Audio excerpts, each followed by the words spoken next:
220 Mitra lucky. Mitra எதுவும் பேசாமல் அமைதியாக நிஷாந்தை ஃபாலோ செய்தாள். அவர்கள் பார்க்கிங்கில் போய் சேர்ந்த நேரத்தில் அங்கே ஒரு ரோல்ஸ் ராய்ஸ் கார் பார்க் செய்யப்பட்டிருந்தது. நிஷாந்த் காருக்குள் ஏறியதும் விரலை சொடக்கினான். அங்கே இருந்த எல்லோருக்கும் பெரும் ஆச்சரியமாக இருந்தது.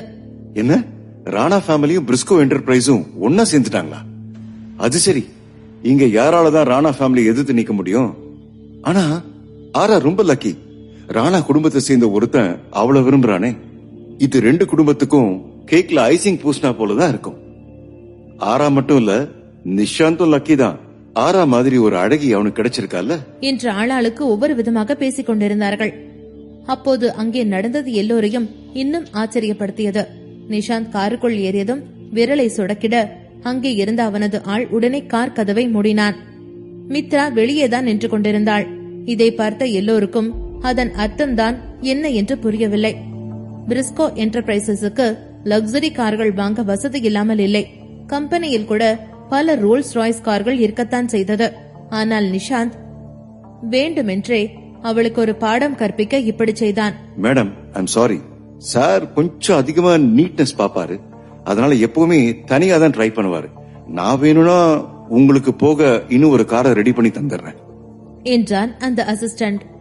இது எப்படியும் நிஷாந்த் சொல்லிக் கொடுத்ததுதான் என்று நன்றாகவே தெரிந்தது. ஏனென்றால் காருக்குள் உட்கார்ந்திருந்தவன் அசிஸ்டன்ட் சொன்னதை கேட்டு நக்கலாக சிரித்தான். இதற்கு முன்னாடி மித்ரா அவனை பார்க்காமல் அவனை அவமானப்படுத்தியது அனைத்தையும் நினைத்து பார்த்து கொண்டான். மித்ரா லேசாக தலையை ஆட்ட அசிஸ்டன்ட் பின்னால் இருந்த ஒரு காரை கை காட்டினான். மேடம், அதுதான் உங்க கார். அதை பார்த்து கொண்டிருந்த எல்லோருக்கும் பெரும் ஆச்சரியமாகத்தான் இருந்தது. நிஷாந்த் பிரிஸ்கோ என்டர்பிரைசஸை கொஞ்சம் கூட மதிக்காமல் இருப்பது தெளிவாகவே தெரிந்தது. இந்த நிலையில் இது வெளியே தெரிந்தால் என்னதான் நடக்கும் என்று யோசித்தார்கள். அந்த இரண்டு குடும்பத்திற்கும் இந்த திருமணம்தான் பாலமாக இருக்கிறது. என்கேஜ்மெண்ட் நாளில் ராணா ஃபேமிலியினர் ரோல்ஸ் ராய்ஸ் காரில் தான் வந்திறங்கினார்கள். கூடவே ஒரு மோட்டார் பைக் ஷோ ஆஃபும் இருந்தது. ராணா குடும்பம் ஊரில் இருக்கும் 4 பெரிய குடும்பங்களில் ஒன்று. அந்த குடும்பத்திற்கு அதிக செல்வாக்கும் இருந்தது. ராணா குடும்பத்தினர் எப்போதும் தமக்கு இருக்கும் மரியாதையை மனதில் வைத்துதான் எதையும் செய்வார்கள். அந்த நேரத்தில் பிரிஸ்கோ என்டர்பிரைசஸுக்கும் ஒரு அந்தஸ்து இருக்கிறது. அதையும் காக்கத்தானே வேண்டும். ஆனால் இங்கே அவர்கள் மித்ராவை ஒரு டாக்ஸியில் அல்லவா கூட்டிச் செல்ல பார்க்கிறார்கள். இதை பார்த்து கொண்டிருந்த பிரிஸ்கோ என்டர்பிரைஸ் ஸ்டாஃப் எல்லோருக்கும் கோபமாக வந்தது. ஆனால் யாருக்கும் எதுவும் சொல்ல முடியவில்லை. நிஷாந்த் வேண்டுமென்றே பிரிஸ்கோ என்டர்பிரைசஸுக்கு ஸ்கெட்ச் போடுவதாக தெரிந்தது. பிரிஸ்கோ என்டர்பிரைஸின் மரியாதையை காப்பது மித்ராவின் பொறுப்பாக இருந்தது. அவள் இப்போது டாக்ஸியில் ஏறினால் அது தன் கம்பெனிக்கு அவமானம். அதை ஏறாவிட்டால் என்ன நடக்கும் என்று யோசித்தாள். பிளாக் B-யின் டாப் புளோரில் இருக்கும் மித்ராவின் ஆபீஸை பார்த்தபடி இருக்கும் பிளாக் A-வில் ஒரு நடுத்தர வயது அப்பாவும் பையனும் நின்று கொண்டிருந்தார்கள். அந்த பையன் ஜன்னல் வழியாக வெளியே பார்த்து கொண்டிருக்கும் தன் அப்பாவை பார்த்து கொண்டிருந்தான். அப்பா, ராணா குடும்பம் ரொம்ப ஓவர் தான் போயிட்டு இருக்காங்க. அவர்கள் கொஞ்சம் கூட கருணை காட்டவில்லை. இது எல்லாவற்றையும் பார்த்து கொண்டிருந்த சக்கரவர்த்தி குடும்பத்தின் மகனான லோஹித் சக்கரவர்த்தி கோபத்தில் கையை இறுக்கி பொத்திக் கொண்டார். அவர் இத்தனை நாளில் இந்த மாதிரியான ஒரு அவமானத்தை சந்தித்ததில்லை. ஆமா, ரொம்ப அதிகமா பண்ணிட்டாங்க. சக்கரவர்த்தி குடும்பம் நிறையவே பொறுத்து போயிட்டு இருக்கு என்று பிரிஸ்கோ என்டர்பிரைசஸில் இருப்பவர்கள் சொல்லிக் கொண்டிருந்தார்கள். இப்போது எல்லோரும் மித்ராவை தான் பார்த்து கொண்டிருந்தார்கள். அவள் என்ன செய்ய போகிறாள் என்று அவதானித்துக் கொண்டிருந்தார்கள். அவளது ஒவ்வொரு அசைவை பார்க்கும் போதும் எல்லோருக்கும் வருத்தமாக இருந்தது. லோஹித் கையை பொத்திய விதத்தில் அவரது நரம்புகள் கூட மிதந்து கொண்டிருந்தது. நம்மளோட இந்த முதலாவது காம்ப்ரமைஸ் மூமெண்ட்லயே நாம தோத்துட்டோம் என்று பெரும் அதிருப்தியுடன் சொன்னார் ஒரு சீனியர் எக்ஸிகியூட்டிவ். அப்கோர்ஸ், உண்மைதான். நமக்கு இருக்கிற பலத்துக்கு நாம அவங்களை எதிர்த்து நின்னா நாம எப்படியும் தோத்து போக போறதில்ல என்று இன்னொருத்தன் சொன்னான். லோஹித்தின் முகம் வெளுத்துக் கொண்டு போனது. உங்களுக்கு பிரிஸ்கோ என்டர்பிரைஸ் எப்படி உருவாச்சுன்னு தெரியுமா என்று கேட்டார். கம்பெனியில் இருக்கும் மூத்த ஸ்டாஃப்களுக்கு அது பற்றி நன்றாகவே தெரியும். ஃபாரின் ட்ரேடை வைத்துதான் பிரிஸ்கோ என்டர்பிரைஸ் முன்னேறியது. எத்தனை ட்ரேடிங் வந்தாலும் எதுவும் நிலைத்து நிற்கவில்லை. ஆனால் பிரிஸ்கோ பல முறையான யுத்திகளை கையாண்டு ஆப்பிரிக்கா, சவுத் ஈஸ்ட் ஆசியா என்று எல்லா இடத்திற்கும் கார்கோ கப்பல் அனுப்பும் அளவு வளர்ந்தது. ஆனால் அப்படி அபார வளர்ச்சியில் இருந்த பிரிஸ்கோ சில நாட்களுக்கு முன்பு ஆட்டம் கண்டுவிட்டது. இப்படியே போனால் மொத்த கம்பெனியையும் இழுத்து மூட வேண்டியதுதான். ஏற்கனவே 5இல் 2 பில்டிங்கில் லைட் எல்லாத்தையும் ஆஃப் செய்து விட்டார்கள். அப்பா, என்ன செய்யணும்னு நீங்க டிசைட் பண்ணிட்டீங்களா என்று கேட்டான் லோகித்தின் மகன். ஆமா, பிரிஸ்கோவுக்காக மித்ராவை விட்டு கொடுக்க போறேன். அவ ரொம்ப புத்திசாலி பொண்ணு. இந்த நேரம் தான் பீனிக்ஸ் குடும்பத்துக்கு ரொம்ப முக்கியமான அசஸ்மெண்ட் டைம்னு சொல்லி அவளுக்கு நல்லாவே தெரியும். நாம இப்படியே மித்ராவை விட்டு வச்சு பீனிக்ஸ் குடும்பத்தை கோபப்படுத்தி ஜாயோட பவரையும் யூஸ் பண்ணிக்கிட்டா நம்மளால அந்த 4 ஃபேமிலியும் மொத்தமா இல்லாம ஆக்கிட முடியும். இது நமக்கு ஒன்ஸ் இன் a செஞ்சுரி, இல்லனா once in a life time opportunity. Phoenix குடும்பம் நம்ம பக்கம் இருக்கிற வரைக்கும் அந்த 4 குடும்பத்தையும் பத்தி யோசிக்க தேவையில்லை என்றார். சார் சொல்றது நல்ல ஐடியா தான். இப்போதைக்கு ராணா ஃபேமிலி ஜெயிச்சிட்டு தான் நினைச்சுக்கிட்டு இருப்பாங்க. ஆனா அவங்க லோஹித் சாரோட ஒரு செஸ் காய், அவ்வளவுதான். ஆணவத்துல ஆடிக்கிட்டு இருக்கிற நேரத்துல செக்மேட் ஆகும், அப்ப புரியும் என்று சொல்லி சிரித்தார்கள். அதே நேரத்தில் கீழே மித்ரா இருந்த இடத்திலேயே நின்று கொண்டிருந்தாள். அவளுக்கு எந்த ஒரு குழப்பமும் பதட்டமும் இருக்கவில்லை. அவளை அடாப்ட் பண்ணிய அந்த நாளிலிருந்து அவளுக்கு அவளது தலையெழுத்து தெரிந்துவிட்டது. என்ன மேடம், நடக்க தெரியலையா என்று நக்கலாக கேட்டான் நிஷாந்த். அவள் அவனை ஒரு பார்வை பார்த்துவிட்டு டாக்ஸியை நோக்கி நடந்தாள். டாக்ஸிக்குள் ஏற பார்க்கும்போது டிரைவர் அவனது கையை நீட்டினான். உள்ளங்கை மேல்புறமாக இருந்தது. என்ன மேடம், காசு கொடுக்க மாட்டீங்களா? அவ்வளவு பெரிய குடும்பத்தோட இளவரசி நீங்களே கொடுக்காம இருந்தா எப்படி என்று நக்கலுடன் கேட்டான். அவனும் கூட நிஷாந்தின் ஆள்தான் என்று அவளுக்கு புரிந்துவிட்டது. தன் நிலையை எண்ணி உள்ளுக்குள் சிரித்துக் கொண்டாள். நிஷாந்த் எந்த எல்லைக்கு வேண்டுமென்றாலும் போய் அவளை அவமானப்படுத்த ரெடியாக இருந்தான். பி பிளாக்கில் இருந்த எல்லோருக்கும் இதை பார்க்கும்போது அவனை அடித்து துவம்சம் செய்யும் அளவிற்கு கோபம் வந்தது. ஆனால் அவனுக்கு பின்னால் இருக்கும் அவனது குடும்ப பெயர் யாரையும் அசைய விடவில்லை. மித்ராவின் ஆபீஸில் தருண் எப்படியோ சரவணனை தடுத்து நிறுத்திவிட்டான். சரவணா, உனக்கு கண்டிப்பா போக முடியாது, ஏய் தள்ளிப்படா என்று சொல்லிவிட்டு ஓட பார்த்தான் சரவணன். பிரிஸ்கோ என்டர்பிரைசஸை எந்த ஒரு ஆக்ஷனும் எடுக்காமல் இருக்கும் நேரத்தில் எதுக்கு இவன் துள்ளுகிறான் என்று யோசித்தான் தருண். உடனே மித்ரா உன்னோட எதிரி என்று சரவணனை பார்த்து கத்தினான். சரவணன் அதிர்ச்சியுடன் திரும்பி பார்த்தான். மித்ரா பேச முடியாத மாதிரி நாடகம் ஆடிக்கிட்டு இருக்கா, உனக்கு தெரியலையா என்று கொஞ்சம் அமைதியாக சொன்னான். தருணுக்கு மித்ராவை பற்றிய நிறைய ரகசியங்கள் தெரியும். உண்மையை முழுசாக சொல்ல முன்னாடி சரவணன் அதற்கு ரெடியாக இருக்கிறானா என்று பார்த்துக் கொள்ள நினைத்தான். இப்ப அதுக்கு என்ன என்று கேட்டான் சரவணன். மித்ரா ஊமை இல்லை என்று அவன் ஏற்கனவே கொஞ்சம் கெஸ் செய்திருந்தான்.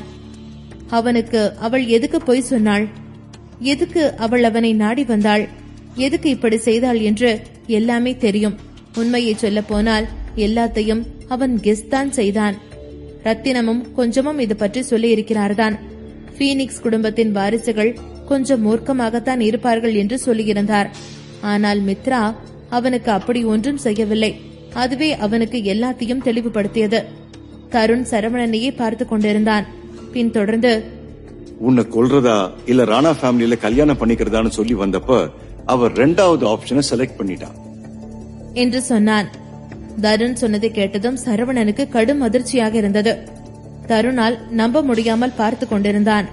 ஆனால் சிறிது நேரத்திலேயே அவனது பாவனை மாறியது. இப்போது அவனது முகத்தில் இன்னும் கோபம்தான் தெரிந்து கொண்டிருந்தது. முகத்தசைகள் எல்லாம் கூட நடுங்கிக் கொண்டிருந்தன. சரவணன் மித்ரா அவனை ஏதோ ஒரு நோக்கத்திற்காகத்தான் சந்தித்திருப்பாள் என்று நினைத்திருக்கவில்லை. ஆனால் தருண் சொல்வதை வைத்து பார்த்தாள். மித்ரா அவனுடன் க்ளோஸ் ஆகியதால் தான் அவள் அவனை ஒன்றும் செய்யாமல் இருந்தாள் என்று தோன்றியது. கூடவே சரவணனை தருணுக்கு பிடிக்காது என்பதற்காக எல்லாம் அவன் பொய் சொல்ல மாட்டான் என்றும் நம்பினான். என்னதான் சொல்ல வர என்று சரவணன் குழப்பத்துடன் கேட்டான். ராணா ஃபேமிலி மித்ராவை அசிங்கப்படுத்திக் கொண்டிருந்தது. சக்கரவர்த்தி குடும்பம் அதற்கு ஒன்றும் செய்யாமல் இருந்தாலும் கூட சரவணன் ஏதாவது செய்யும் நிலையில்தான் இருந்தான். சரவணனின் கண்ணில் கோபம் நன்றாகவே தெரிந்தது. அதை பார்க்கும்போது தருணுக்கு ஒரு விதத்தில் சந்தோஷமாகவே இருந்தது. இவன் ஒருத்தனாவது மித்ராவில் அக்கறையாக இருக்கிறானே என்று யோசித்தான். ஆனால் அது மட்டும் போதாது. ராணா குடும்பத்தை சரவணனால் தனியாக எதிர்க்க முடியாது என்றும் தருணுக்கு தெரியும். இந்த விஷயத்தை நாம இப்படியே விடக்கூடாது, ஏதாவது செய்யணும் என்று மிகவும் உறுதியான துவனியில் சொன்னான் தருண். அவனது முகத்தை பார்க்கும்போது ராணா குடும்பத்திற்கு எதிராக ஏதோ பெரிய திட்டத்தை தீட்டிக் கொண்டிருக்கிறான் போல இருந்தது. பின் மறுபடியும் சரவணனை பார்த்து, சரவணன், இப்ப நாம வெளியில போனா அது மித்ராவுக்கும் சரி சக்கரவர்த்தி குடும்பத்துக்கும் சரி நல்லா இருக்காது என்றான். அதை கேட்டதும் சரவணன் தலையை ஆட்டினான். சக்கரவர்த்தி குடும்பத்துக்கு நல்லா இருக்காதுதான். உங்க அன்புக்கு நன்றி. அதே நேரம் என்கிட்ட இருந்து கொஞ்சம் தூரமா இருக்கிறது நல்லது. சரவணனின் முகம் மிகவும் கடுமையாக இருந்தது. அவனால் மித்ராவிற்கு நடக்கும் அவமானத்தை பார்த்துக் கொண்டிருக்க முடியவில்லை. அவளை எல்லோரும் ஒரு கைப்பாவை போல நடத்துவது போல இருந்தது. இத்தனை காலமும் அவள் பிரிஸ்கோ என்டர்பிரைசஸிற்காக எத்தனையோ செய்திருக்கிறாள். ஆனால் அது எல்லாவற்றையும் சக்கரவர்த்தி குடும்பம் ஒரே அடியாக மறந்து விட்டது போல் இருந்தது. அவளுக்கு நடக்கும் அநியாயத்தை சக்கரவர்த்தி குடும்பம் பொறுத்துக் கொண்டிருந்தாலும் கூட நான் புற மாட்டேன் என்று நினைத்தான். தருண் இன்னும் சரவணனின் வழியை மறித்துக் கொண்டுதான் இருந்தான். அவனை போக விட்டால் அவனை சவப்பெட்டிக்குள் தீவிடுவதற்கு சமம் என்று நினைத்தான். அப்போது யாரோ ஆபீஸை நோக்கி வரும் சத்தம் கேட்டது. தருண் அதை காது கொடுத்து கேட்டுக்கொண்டே, யாரது என்று கேட்டான். ஜோய் தான் வந்திருந்தாள்.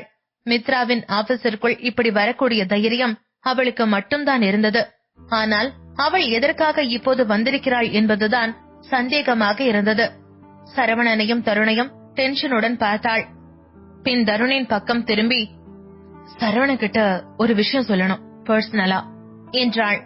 தருண் எதுவும் சொல்லாமல் தலையை ஆட்டிவிட்டு வெளியே சென்று நின்று கொண்டான்.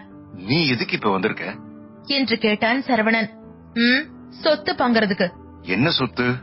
ஜோய் ஒரு டாக்குமெண்டை எடுத்து கடைசி பக்கத்தை திருப்பினாள்.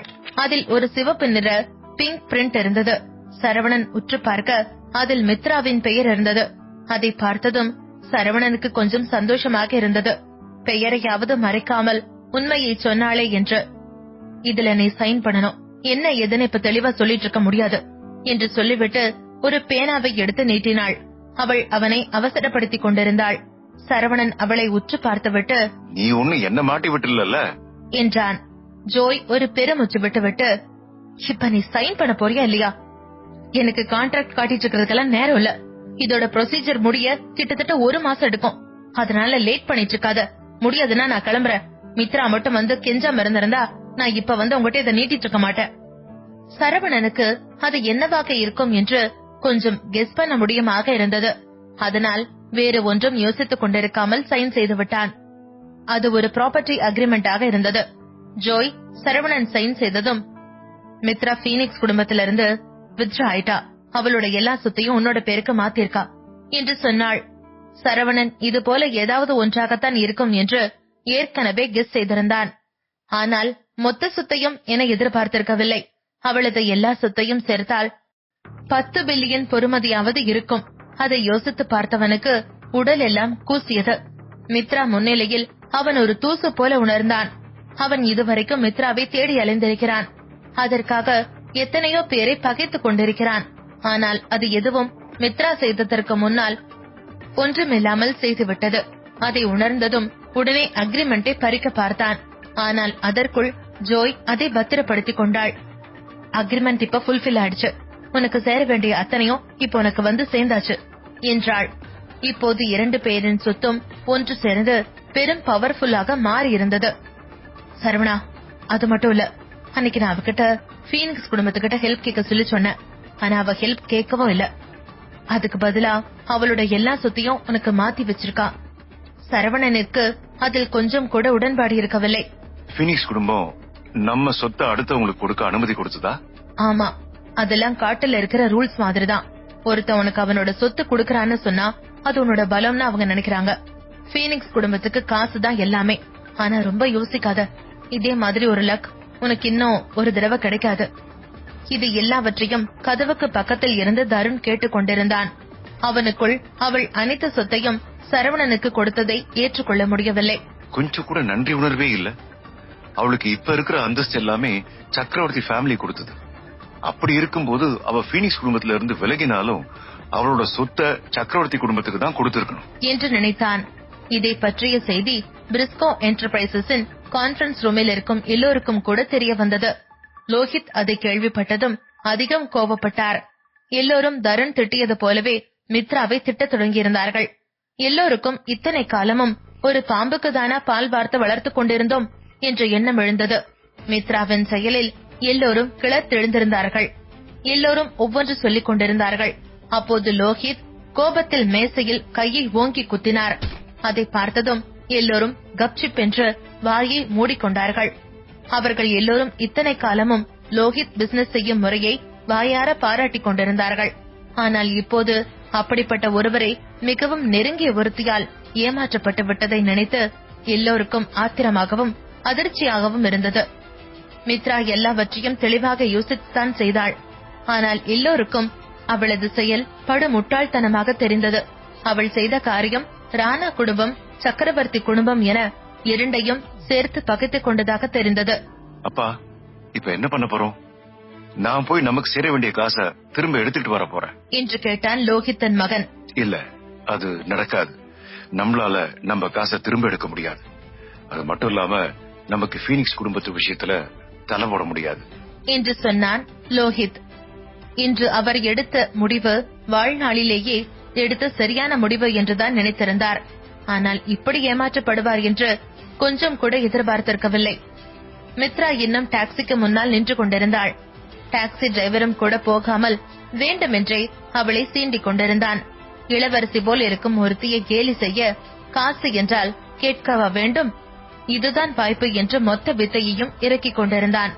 இப்ப என்னதான் மேடம் சொல்றீங்க? நான் போகவா? நீங்க வரீங்களா இல்லையா? மித்ரா எதுவும் சொல்லாமல் இருந்தாள். அவன் மீண்டும், என்ன மேடம், இவ்ளோ பெரிய கம்பெனில இருந்து வரீங்க, ஒரு டாக்ஸிக்கு காசு கொடுத்து போக இவ்ளோ யோசிக்கிறீங்க? ஒருவேளை உங்ககிட்ட காசு இல்லையோ? அவன் அவளை விடுவதாக தெரியவில்லை. பிரிஸ்கோ என்டர்பிரைஸ் பெரிய கம்பெனின்னு நினைச்சிருந்தேன். ஆனா இப்பதானே உண்மை தெரியுது. அவங்களோட இளவரசி ஆரா கிட்ட டாக்ஸிக்கு கொடுக்க கூட காசு இல்ல. நீ வேணும்னா எனக்கு மகளா வந்துரு. அப்போ உன் லோஹித் அப்பாவால உனக்கு கொடுக்க முடியாத காசை நான் தரேன் என்று வாய்க்கு வந்தபடி ஒவ்வொன்றை சொல்லிக் கொண்டே இருந்தான். எல்லாவற்றையும் கேட்டும் கேட்காது போல் நின்று கொண்டிருந்தாள் மித்ரா. ஆபீஸில் ஜோய் டாக்குமெண்ட் வேலை எல்லாத்தையும் செய்து முடித்திருந்தாள். எல்லா டாக்குமெண்டையும் பத்திரமாக ஃபைலுக்குள் போட்டுக்கொண்டே சரவணனை பார்த்தாள். நான் பண்ண வேண்டிய எல்லாத்தையும் பண்ணிட்டேன். மிச்சம் இருக்கிறதெல்லாம் உன் கையில தான். உன் மேல வச்சிருக்கிற நம்பிக்கையை உடைச்சிடாத என்று சொன்னாள்.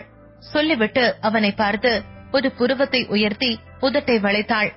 அவளது இந்த செய்கையில் பெரிய ஆள்தாண்டா நீ என்று சொல்லாமல் சொல்வது போல இருந்தது. இப்போது சரவணன் தான் கோஷ் டவுனில் இருக்கும் பீனிக்ஸ் குடும்பத்தின் பெரும் பணக்காரன். நிஷாந்த் அவனது பொறுமையை இழந்து கொண்டிருந்தான். 2 கைவிரல்களையும் பொத்தி பொத்தி திறந்து கொண்டிருந்தான். சிறிது நேரத்திற்கு பிறகு, நாம முதல்ல போவோம் என்றான். அதை கேட்டு அவனுக்கு பக்கத்தில் நின்று கொண்டிருந்த அசிஸ்டன்ட், ஏன் சார் மேடம் விட்டுட்டு போக போறோமோ என்று கேட்டான். அதை கேட்டதும் நிஷாந்த் இன்னும் கோபப்பட்டான். என்னது மேடமா? ஓ, அவ்வளவு சீக்கிரம் அவ மேடம் ஆயிட்டாளா? அவளுக்கு அந்த பேருக்கான தகுதி இருக்குன்னு நினைக்கிறியா? நான் மட்டும் இல்லனா அவ வெறும் சாதாரண பொண்ணு, அவ்வளவுதான் என்றான் திமிருடன். அசிஸ்டன்ட்டுக்கு நிஷாந்த் கடும் கோபத்தில் இருப்பது நன்றாக தெரிந்தது. இதற்கு மேல் அவன் மித்ராவிற்காக காத்துக் கொண்டிருக்க மாட்டான் என்று தெரிந்துவிட்டது. அவள் இப்போது டாக்ஸியில் ஏறினால் சேர்ந்து போகலாம், இல்லை என்றால் அப்படியே போய்விடுவான் என்று தெரிந்தது. நிஷாந்த் அவசியமே இல்லாமல் பிரச்சனை பண்ணி கொண்டிருப்பதாக எல்லோரும் பார்த்து கொண்டிருந்தார்கள். இத்தனை நாளும் அவளை தேடி தேடி வந்தவன் இப்போது அவளை செருப்பு போல நடத்துவதை பார்த்து எல்லோருக்கும் கோபம் வந்தது. ஆரம்பத்தில் அவள் ஒரு ஊமை என்றுதான் நினைத்திருந்தான். அதனால்தான் அவளை அடைந்து தன் தேவைக்கு ஏற்றது போல வைத்துக் கொள்ளலாம் என்று நினைத்திருந்தான். ஆனால் இப்போது அவள் உண்மையிலேயே ஊமை இல்லை என்று தெரிந்த பிறகு அவனுக்கு அவள் மேல் இருந்த இன்ட்ரெஸ்ட் குறைந்துவிட்டது.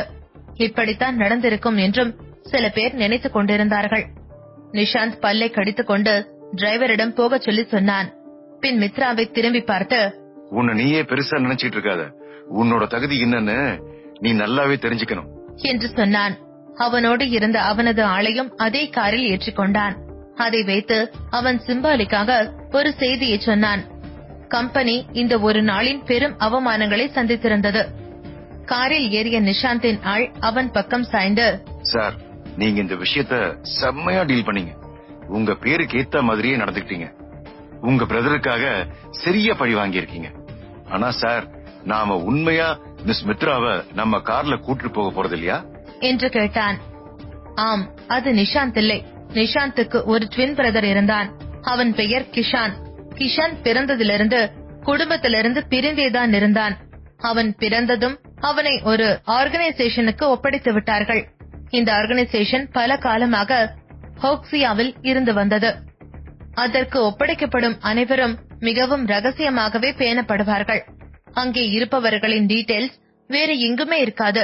கிஷானும் அப்படியான ஒருத்தன்தான். பிரிஸ்கோ என்டர்பிரைஸ் ஆளுங்களுக்கு மித்ராவை அனுப்பி வைக்க சொல்லுங்க. அவனது முகம் கோபத்தில் பற்றி எரிந்து கொண்டிருந்தது. அவனுக்கு இன்று ஒரே ஒரு குறைதான். அவனால் சரவணனை பார்க்க முடியாமல் போனது இன்னும் உறுத்திக் கொண்டே இருந்தது. தனது சகோதரனை கொன்ற அந்த பைத்தியக்காரன் யார் என்று பார்க்க மிகவும் ஆர்வமாக இருந்தான். சரவணனை பார்க்கும் இடத்தில் கொன்று புதிப்பேன் என்று வெறியுடன் இருந்தான். கிஷானுடன் இருந்த ஆளுக்கு அவனை பற்றி கொஞ்சம் தெரிந்தது. கிஷான் செய்யும் வேலைகளை மிகவும் சிறப்பாக செய்வான். அது மட்டுமில்லாமல் அவனுக்கு பெரும் மரியாதையும் இருந்தது. நேரம் வரட்டும், ராணா ஃபேமிலியில இன்னும் ஆட்கள் கூடுவாங்க.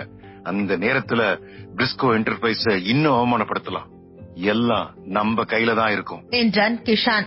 அதை கேட்டதும் சிரித்த அவனது ஆள், ஆமா, அந்த நேரத்துக்கு மொத்த சக்கரவர்த்தி ஃபேமிலியும் நம்ம பேர் கேட்டாலே நடுங்குவாங்க என்றான். சரவணன் கீழே வந்த நேரத்தில் அங்கே கூடியிருந்த எல்லோரும் விலகி போயிருந்தார்கள். மித்ராவையும் பிளாக் பீ கான்பரன்ஸ் ஹாலுக்கு கூட்டிக் கொண்டு போயிருந்தார்கள். அன்றைய நியூஸில் மொத்தமாக மித்ராவை பற்றித்தான் இருந்தது. எல்லோரும் அவள் செய்த செயலையும் இனிமேல் அவள் என்ன ஆவாள் என்றும் விவாதித்துக் கொண்டிருந்தார்கள். சரவணனுக்கு அது எல்லாவற்றையும் கேட்டு கோபம் வந்தது. ஆனால் இப்போது கோபப்படுவது சரியல்ல என்று நிதானமாக இருந்தான்.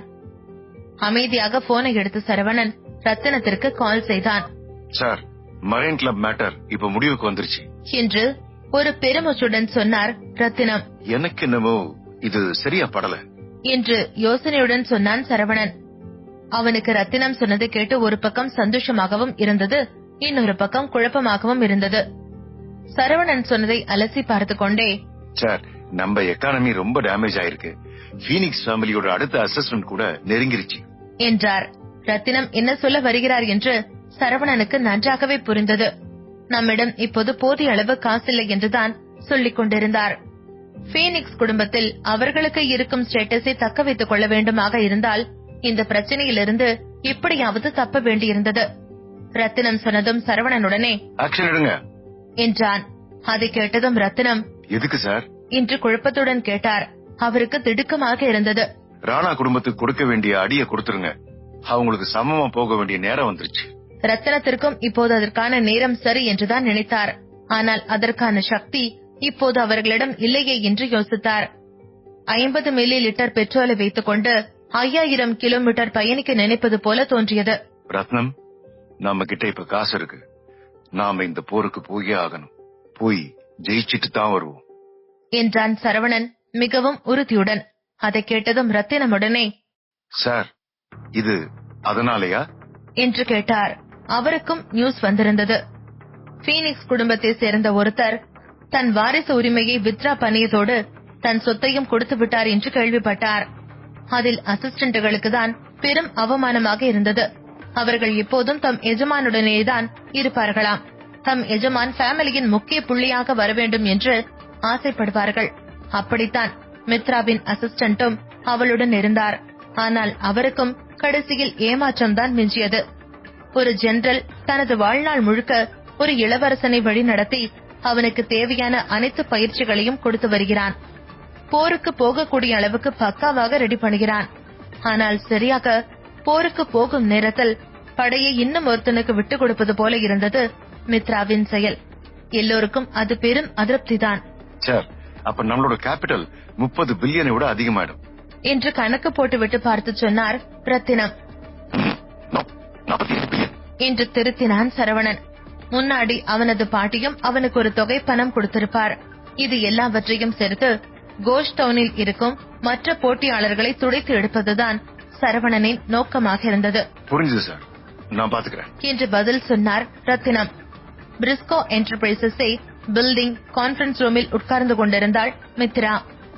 அவளை எரித்துவிடும் அளவு கோபத்துடன் பார்த்து கொண்டிருந்தான் லோகித். மித்ராவோ மிகவும் அமைதியாக இருந்தாள். சில நேரங்களில் எந்த ஒரு விளக்கமும் அர்த்தமில்லாததாகிவிடும். லோகித் சில நிமிடத்திற்கு அவளை பார்த்து கொண்டே இருந்தார். அதை பார்த்த அவரது மகன், அப்பா இல்ல வேண்டாம் என்று தலையை ஆட்டினான். அவனுக்கு தெரியும், இன்னும் சில நேரத்தில் லோகித்தின் விரல் தடம் மித்ராவின் கன்னத்தில் இருக்கும் என்று. உண்மையிலேயே அவர் மித்ராவை கொன்று போடும் அளவிற்கு கோபத்துடன் தான் இருந்தார். எதுக்கு இப்படி பண்ண என்று கேட்டார். மித்ரா வாயை திறக்கவே இல்லை. அதில் கோபம் அடைந்தவர் மேசையில் குத்த மேசை உடைந்து விட்டது. ராணா குடும்பத்து வீடு மிகவும் ஸ்பெஷலானது. அது கோஷ்டவுனில் இருக்கும் பழமையான வீடுகளில் ஒன்று. பழைய மாளிகைகள் போலதான் இருக்கும். உயரமான பில்டிங்குகள் எல்லாம் இல்லை. ஆனால் நிறைய பில்டிங்குகள் எல்லாமே பழைய ஸ்டைலில் சுற்றி இருந்தது. இது எல்லாவற்றையும் விட அங்கே ஸ்பெஷலாக இருப்பது ஃபைட்டிங் ஏரியா தான். அங்கே ஒரு பெரிய அரங்கமே இருந்தது. இந்த நேரத்தில் கூட அங்கே நிறைய பேர் பிராக்டிஸ் செய்து கொண்டுதான் இருந்தார்கள். ராணா குடும்பத்துக்கு வர்றது என்னமோ 1000 ஆண்டுகள் பின்னாடி போன மாதிரி ஃபீல் ஆகுது. எல்லாமே படசா ரொம்ப அழகா இருக்கு, ரொம்ப நல்லா இருக்கு என்று சொல்லிக் கொண்டிருந்தான் ஒரு கெஸ்ட். அதுவும் சரிதான். இப்ப 2 பெரிய குடும்பத்துக்கு நடுவுல ஒரு அரேஞ்ச் மேரேஜ் நடக்கிறது கூட அரிதான விஷயம்தான். எல்லாம் மணப்பொண்ணு வந்ததுக்கு அப்புறம் தெரிய வரும். இப்ப மித்ராவோட நிலைமை ராணா குடும்பத்துல இருக்கிற சர்வெண்ட்டை விட மோசமா தான் இருக்கு என்று ஒவ்வொருவரும் பேசிக் கொண்டிருந்தார்கள். அந்த நேரத்தில் அங்கே வந்தான் கிஷான். ராணா குடும்பத்தில் இருப்பவர்களுக்கு கூட அவன் நிஷாந்த் இல்லை கிஷான் என சொல்ல முடியாமல் இருந்தது. கிஷானுக்கு பக்கத்தில் கருப்பு டிரஸ் டாக்டரும் வந்து கொண்டிருந்தான். சார், எல்லாம் டைம் தான். நான் இன்னும் ஒரு தடவை உங்களுக்கு ஹெல்ப் பண்றேன். இல்லன்னா என்கேஜ்மெண்ட் நேரத்துல எல்லாருக்கும் கொஞ்சம் வித்தியாசமா தெரிஞ்சிடும் என்று சொல்லிக் கொண்டிருந்தான். கிஷான் அதை கேட்டதும் மிகவும் அமைதியாக சரி நன்றி என்றான். அப்போது ராணா ஃபேமிலியை சேர்ந்த ஒருத்தன் பதட்டத்துடன் ஓடிக்கொண்டு வந்தான். சார் என்று இழுத்தான். அதை கேட்டதும் கிஷான், என்ன மித்ரா அவ்வளவு சீக்கிரம் வந்துட்டாளா? அவளுக்கு கொஞ்சம் கூட வைக்கமேவா இல்ல என்று சிரித்தான். அதற்கு அந்த ஆளோ தலையை ஆட்டிவிட்டு, வந்திருக்கிறது மித்ரா இல்ல சார், சரவணன் என்றான்.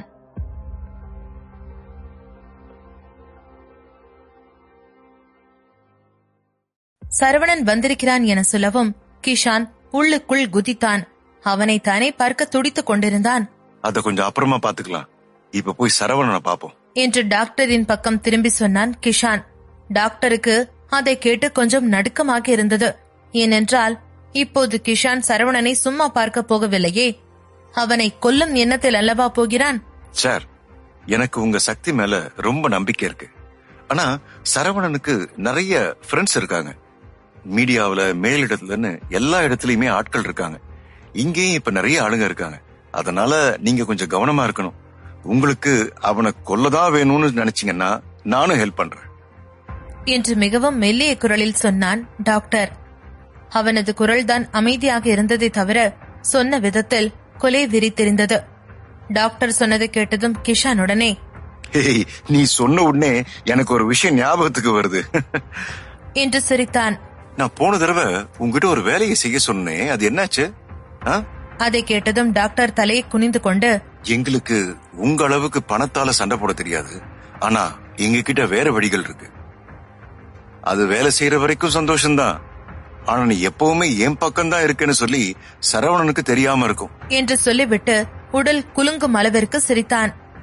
இப்போது சரவணனே அவனை தேடி வந்தது அவனுக்கு சீட்டு விழுந்தது போல இருந்தது. மித்ராவை விட மிக மோசமான முறையில் அவனை கொல்ல நினைத்திருந்தான். மித்ரா சரவணன் 2 பேரையும் நிஷாந்துக்காக பலி கொடுக்க நினைத்தான். கிஷான் ரூமை விட்டு வெளியே போனதுமே சரவணனை பார்த்தான். நீயா வருவேன்னு நான் கொஞ்சம் கூட எதிர்பார்க்கல. கிஷானின் முகத்தில் ஒருவித பெருமித புன்னகை இருந்தது. அவன் சரவணனை தடுத்து வைத்திருக்கும் செக்யூரிட்டி கார்ட்ஸின் பக்கம் திரும்பி, என்ன பண்ணிட்டு இருக்கீங்க, அவனை உள்ள விடுங்க என்றான். அதை கேட்டதும் அவர்கள் தடுப்பை அகற்றினார்கள். சரவணனுக்கு முன்னால் போன கிஷான், இந்த வழியில வாங்க என்றான். சரவணன் தனியாகத்தான் வந்திருந்தான். அதை பார்த்து கிஷானுக்கு இன்னும் சிரிப்பாக இருந்தது. சரவணன் புத்திசாலித்தனமாக யாரையும் கூட்டிக் கொண்டு வரவில்லை போல என்று நினைத்தான். அப்படி எல்லோரையும் கூட்டிக் கொண்டு வந்திருந்தால் எல்லோரும் தான் பலியாகியிருப்பார்கள். சரவணன் அவன் கூப்பிட்டும் உள்ளே போகவில்லை. அவனும் இப்போது ஒன்றும் சொந்தம் கொண்டாட வரவில்லையே. கிஷானை ஒரு பார்வை பார்த்தான். நீ நிஷாந்த் இல்லதானே என்று அந்த ஒரு பார்வையிலேயே கண்டுபிடித்து விட்டான் சரவணன். அதை கேட்டதும் புருவத்தை உயர்த்திய கிஷான் லேசாக புன்னகைத்தான். ஆமா, நான் நிஷாந்த் இல்ல, என் தம்பி நிஷாந்த் செத்துட்டான். உனக்கு தான் தேங்க்ஸ் சொல்லணும். உன்னாலதான் நான் அந்த ஆர்மியை விட்டுட்டு என் குடும்பத்துக்கு திரும்பி வந்தேன். சொல்ல மறந்துட்டேன், என் பேரு கிஷான் என்று சொல்லி முடிக்கும் முன்னரே கையை இருக்க பொத்தி சரவணனை ஓங்கி குத்தினான். அதில் சரவணன் சில அடிகள் பின்னால் சென்று விழுந்தான். அவனது மொத்த கோபத்தையும் கைக்கெடுத்து குத்தினான் போல. சரியாக சரவணனின் நெஞ்சை குறிவைத்து குத்தினான். அதில் அவனுக்கு உள்ளே ஏதும் காயம் ஏற்பட்டிருக்கும் என்று தோன்றும் அளவிற்கு இருந்தது. தரையில் படுத்துக்கொண்டே கிஷானின் அடியை ஆராய்ந்தான். கொஞ்சம் ஸ்ட்ராங்கா தான் இருக்கான் என்று நினைத்தான்.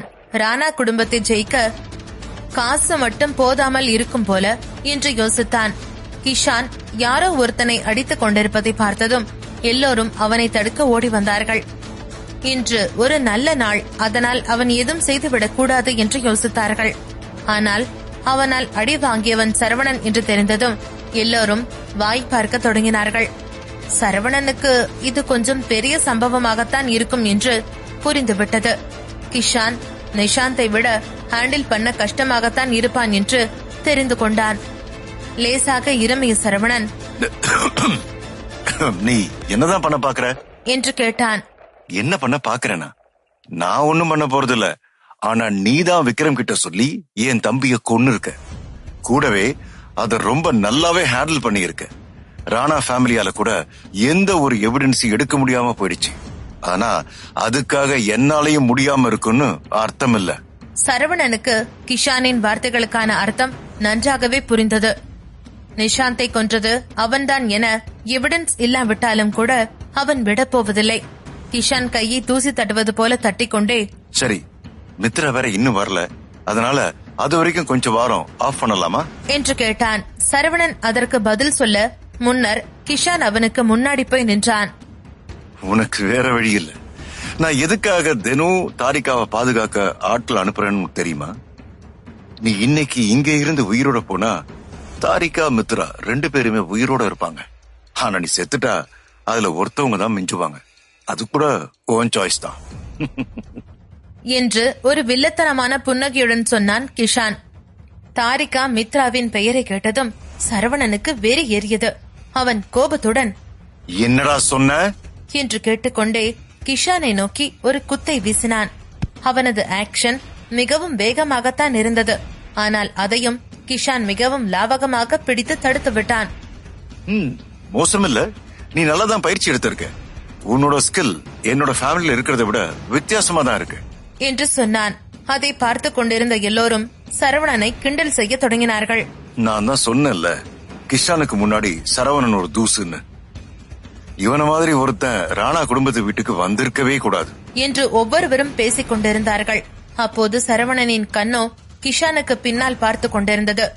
அவனுக்கு பின்னால் இருக்கும் ஒரு உருவத்தை தான் அவன் பார்த்து கொண்டே இருந்தான். நான் ஒன்னும் பொய் சொல்லல என்று தோலை குலுக்கினான்.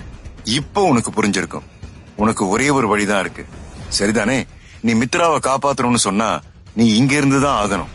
இல்ல போறேன்னு சொன்னா என்று இழுத்தவன் போனை எடுத்தான். போனில் இருந்து ஒரு மெசேஜை காட்டினான். சக்கரவர்த்தி குடும்பம் மித்ராவை அனுப்பி வைக்க முடிவு செய்திருந்தார்கள். அவர்கள் இப்போது வந்து கொண்டிருந்தார்கள். அதை படித்த சரவணன் புருவத்தை சுருக்கிக் கொண்டே, என்ன மிரட்டுறியா நீ என்று கேட்டான். அதற்கு சத்தமாக சிரித்தான் கிஷான். மிரட்டலா? சரவணா, நீ உன்னை ரொம்ப பெரிய ஏதோ நினைச்சிட்டு இருக்க. மித்ரா உனக்கு கொடுத்த காசை வச்சுக்கிட்டு உன்னால ராணா ஃபேமிலியை எதிர்க்க முடியும்னு நினைச்சிட்டியா? உனக்கு ஒண்ணு சொல்றேன், ஒருத்தனோட காசு, அதுவும் குறிப்பா ஒரு என்டர்பிரினரோட காசு ஓரளவுக்கு வந்துட்டா அது வெறும் நம்பர் தான். ராணா ஃபேமிலி கிட்ட காசு இல்லாம ஒண்ணும் இல்ல. அதனால நீ அதை வச்சு கூட எங்களுக்கு சமமா ஆக மாட்ட. பவர் தான் இங்க மேட்டர். கிஷான் இதை சொல்லும் போது ஏதோ உலகத்தையே ஜெயிச்சு விட்டதை போல தெம்புடன் தான் சொன்னான். அவனை பார்க்கும் போதே அவன் சொல்லும் பவர் தெரிந்தது. சரவணன் அமைதியாக அவனை பார்த்து கொண்டு மட்டும் இருந்தான். இப்ப நீ என்ன நினைக்கிற? மனச மாத்திக்கிட்டியா என்று கேட்டான். அதற்கும் சரவணன் ஒன்றும் சொல்லவில்லை. உனக்கு தாரிகாவை காப்பாத்தணும்னு இருந்தா நீ போகலாம். மித்ராவை காப்பாத்தணும்னு சொன்னா இங்க இருந்து என் கூட சண்டை போடு. நீ ஜெயிச்சா மித்ராவை விட்டுற, இல்ல தோத்துட்டேன்னு சொன்னா எனக்கு பொண்ணுங்க மேல அவ்வளவா விருப்பம் இல்லதான். ஆனாலும் நான் அவங்க 2 பேரையும் இரையாக்கிடுவேன். சரவணன் கிஷானின் கண்ணையே பார்த்து கொண்டிருந்தான். அவனது கண்ணில் நீ எல்லாம் எனக்கு கொஞ்சம் கூட மேட்சே இல்லை என்று மிகவும் உறுதியாக இருப்பது தெரிந்தது. அப்போது சரவணனுக்கு வெற்றியிடமிருந்து கால் வந்தது. அதை பார்த்ததும் கிஷன் அட்டன் செய்யும்படி சைகை காட்டினான். தாரிகா மித்ரா விஷயத்தில் அவனுடன் மிகவும் கோபமாகத்தான் இருந்தாள். ஏன், என்னாச்சு என்று பதட்டத்துடனே கேட்டான். தாரிகா அலறும் சத்தம் போனின் வழியாக கேட்டுக்கொண்டேதான் இருந்தது. அவன் கிஷானை பார்க்க அவன் லேசாக புன்னகைத்தான். சரி சொல்லு, நீ ஹீரோவாக போறியா இல்ல கோழையாக போறியா என்று சரவணனின் போனை எடுத்து கட் செய்துவிட்டு கேட்டான் கிஷான். ரத்தினம் வந்த காசை வைத்து பிளானை செய்து கொண்டிருந்தான். ஆனால் இப்போது இருக்கும் காசை வைத்தும் ராணா ஃபேமிலியை ஒன்றும் செய்ய முடியாது என்று அவருக்கு சீக்கிரமே புரிந்தது. உடனே அவர் போனை எடுத்து ஒரு கால் செய்தார். சார், என்ன சார் நீங்க இன்னும் வராம இருக்கீங்க? அடுத்த முனையிலிருந்து அது ஒண்ணுல ஸ்டீல் ட்ரையோல ஒரு மேட்டரை சால்வ் பண்ண வேண்டி இருந்துச்சு என்று மிகவும் உறுதியாக ஒரு குரல் கேட்டது. சொல்லி முடித்த அதே நேரத்தில் யாரோ அலறும் சத்தம் கேட்டது. பின் அந்த குரல் சரி மேட்டர் சால்வ்ட் என்று சொன்னது.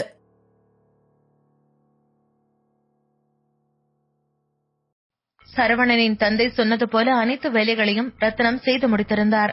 ஆனாலும் சரவணனின் தந்தை கோஸ்டோன் சிட்டிக்கு வருவதை பற்றி எந்த தகவலும் வராததால் ரத்தினமே அவருக்கு போன் செய்தார்.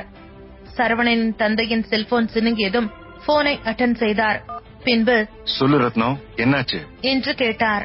உங்களுக்கு என்னாச்சு? நீங்க ஏன் இன்னும் இங்க வராம இருக்கீங்க? என்னால இப்போதைக்கு அங்க வர முடியாது. ஸ்டீல் டிரைவ்ல நான் பண்ண வேண்டிய வேலை நிறைய இருக்கு. அதெல்லாம் முடிச்சுட்டுதான் நான் வரணும். அதனால இப்போதைக்கு வேலன் ஃபேமிலி பிரச்சனைய எனக்கு பாக்குறதுக்கு நேரம் இல்ல என்று சொன்னார். ரத்தினத்திற்கு சரவணனின் தந்தை அங்கு ஏதோ பெரிய பிரச்சனையை ஹேண்டில் செய்து கொண்டிருக்கிறார் என்று நன்றாக தெரிந்தது. ஆனாலும் ஸ்டீல் ட்ரியோவில் அவருக்கு என்ன பிரச்சனை இருக்க போகிறது என்று தனக்குள்ளேயே யோசித்தார். ரத்தினம் அமைதியாக இருந்தார். அதை உணர்ந்தவர், என்கிட்ட வேற ஏதாவது சொல்லணுமா? அவ்வளவுதான், முடிஞ்சது தானே என்று அவசர அவசரமாக கேட்டார். இல்ல அது என்று ரத்தினம் ஏதோ சொல்ல வந்தார்.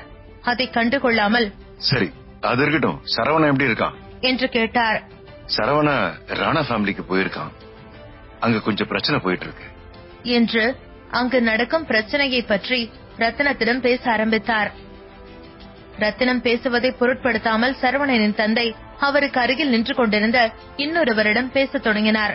இன்னைக்கு நைட் டின்னருக்கு நாம எங்க போலாம்? மறுபடியும் அதே வெஸ்டர்ன் சாப்பாடு தானா? ஏதாவது வீட்டு சமையல் சாப்பிட்டா நல்லா இருக்கும் என்று சொன்னார். அவருக்கு அருகில் இருந்தவர் அவரிடம் ஏதோ சொன்னார். அங்க வீட்டை சமைக்கிறதுக்கு ஆள் இருந்தா தானே, அதான் அந்த செஃப் வேலையை விட்டு போயிட்டானே என்று சொன்னார். ஆமா, அந்த செஃப் நல்லதானே சமைச்சுக்கிட்டு இருந்தான். அவனை எதுக்கு நீ வேலையை விட்டு தூக்குன? நான் ஒன்னும் வேலையை விட்டு தூக்கல. அவன் தான் இந்த நாட்டுல அவன் வாடுறதுக்கு தனக்கு போதுமான சம்பளம் கொடுக்கலன்னு வேலையை விட்டு போறேன்னு சொன்னான். அதான் நானும் சரின்னு சொல்லிட்டேன். என்னது, போதுமான சம்பளம் கொடுக்கலையா? மாசம் $3000 வாங்குறான்னு தெரியும் தானே?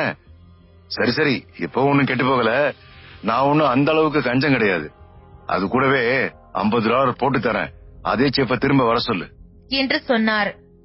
அதையெல்லாம் போனில் கேட்டுக்கொண்டிருந்த ரத்தினத்திற்கு நெஞ்சு வலியே வந்து விடுவது போல் இருந்தது. இதையெல்லாம் பேசுவது உண்மையில் சரவணனின் தந்தைதானா என்று அவருக்கு ஆச்சரியமாக இருந்தது. அவ்வளவு பெரிய பீனிக்ஸ் ஃபேமிலியை சேர்ந்தவர், அவ்வளவு வசதி படைத்தவர், ஒரு செஃப்பிற்கு வெறும் $50 சம்பள உயர்வாக தருகிறாரா? இவர் உண்மையிலேயே சரவணனின் தந்தைதானா என்று குழம்பி போன ரத்தினம் மெதுவாக போன் காலை துண்டித்தார். போனை வைத்த ரத்தினம் ராணா ஃபேமிலியை பார்த்தார். அங்கு அந்த ஃபேமிலியில் உள்ள மொத்த பேரும் கூடியிருந்தனர். ராணா ஃபேமிலியில் உள்ள அனைவரும் அதிர்ச்சி ஆகினர். அதற்கு காரணம் பீனிக்ஸ் பரம்பரையில் உள்ள மித்ராவின் பங்கெல்லாம் சரவணனுக்கு சென்றதுதான். தாங்கள் கேட்டது உண்மைதானா என்று திரும்ப திரும்ப சிஸ்டத்தை வெரிஃபை செய்தனர். அதுவரையில் சரவணன் கிஷான் ராணாவின் பிடியில் இருப்பதாகத்தான் அனைவரும் எண்ணிக்கொண்டிருந்தனர். ஆனால் நிலைமை இப்படி தலைகீழாக மாறியிருப்பது அங்கிருந்த அனைவரின் மனதிலும் கலவரத்தை ஏற்படுத்தியிருந்தது. தாரிகா அலறும் சத்தத்தை போனில் கேட்ட சரவணனின் இதயம் சுக்கு சுக்காக நொறுங்கிவிட்டது. அதுவரை அவள் நன்றாகத்தான் இருக்கிறாள் என்று நினைத்திருந்தவனுக்கு அவளது அந்த அலறல் சத்தம் அவளை விட அதிகமான வேதனையை அவனுக்கு கொடுத்தது. சரவணன் அருகில் நின்று கொண்டிருந்த தாரிகாவின் தந்தை அவன் முகத்தை பார்த்து அதிர்ந்து போனார். பின்பு, என்னாச்சு சரவணா? தாரிகாவுக்கு ஒண்ணுல தானே என்று கேட்டார். சரவணன் எதுவும் சொல்லாமல் அமைதியாக நின்றான். அப்பொழுது அங்கே கிஷான் வந்தான்.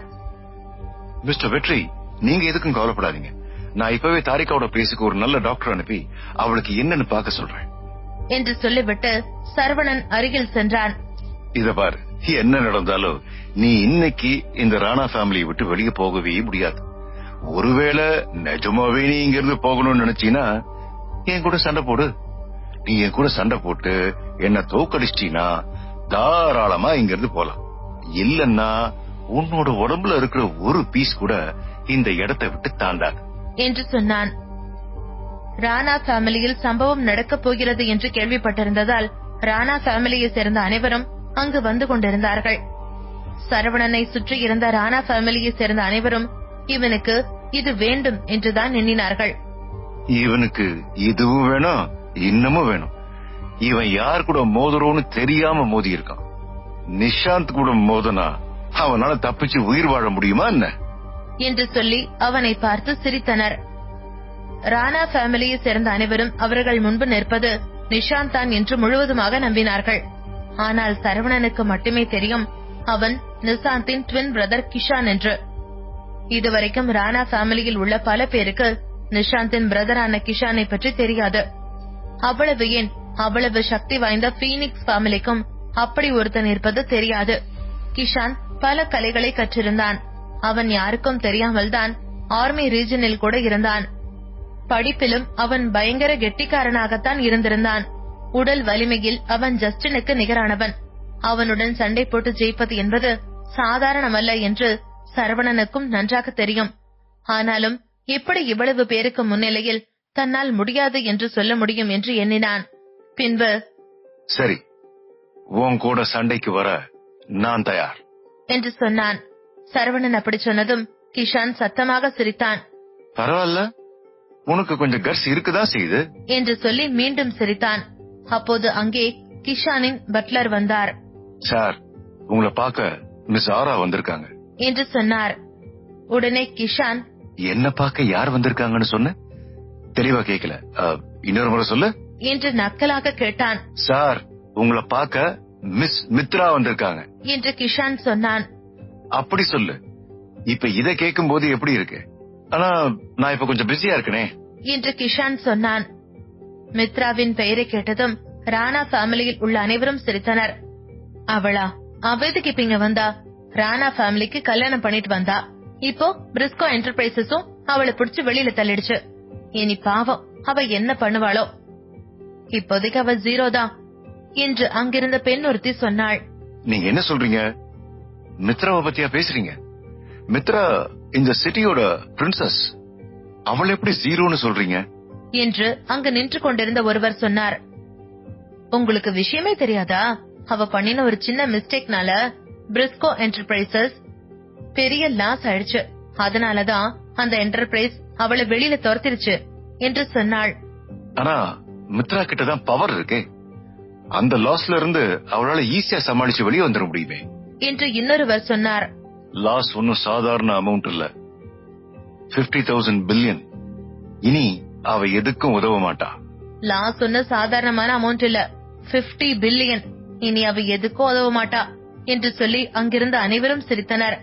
உள்ளே அவர்கள் பேசிக் கொண்டது எல்லாம் வெளியில் நின்று கேட்டுக்கொண்டிருந்த மித்ராவின் இதயமோ கனத்தது. ஏனென்றால் அவள் நினைத்தது இதுவல்ல.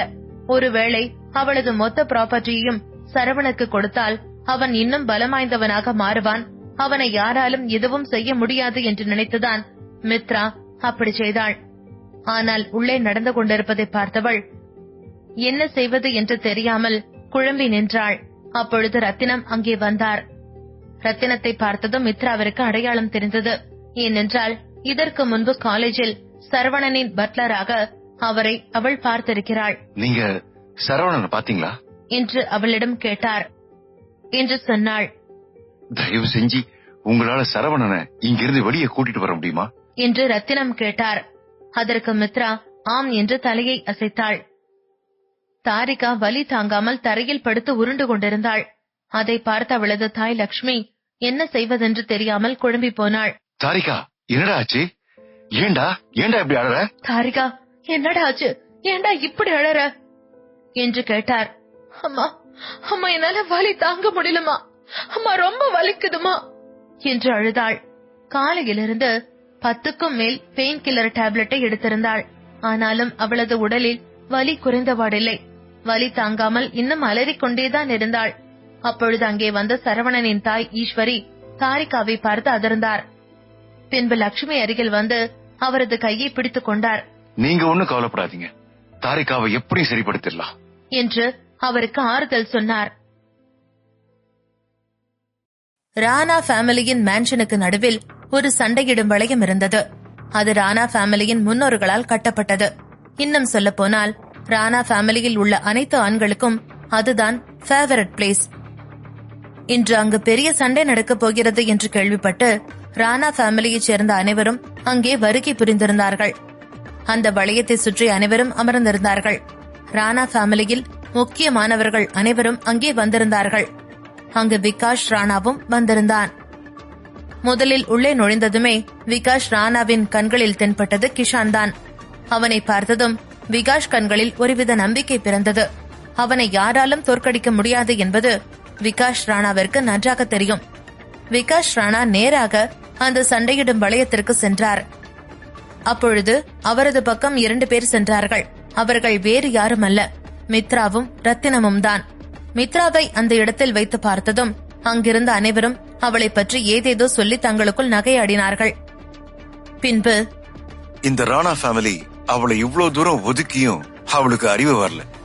இன்னைக்கு அவளுக்கு நடக்கிற அசிங்கத்தை அவ வாழ்க்கையில என்னைக்குமே மறக்க கூடாது என்று தங்களுக்குள் பேசிக் கொண்டார்கள்.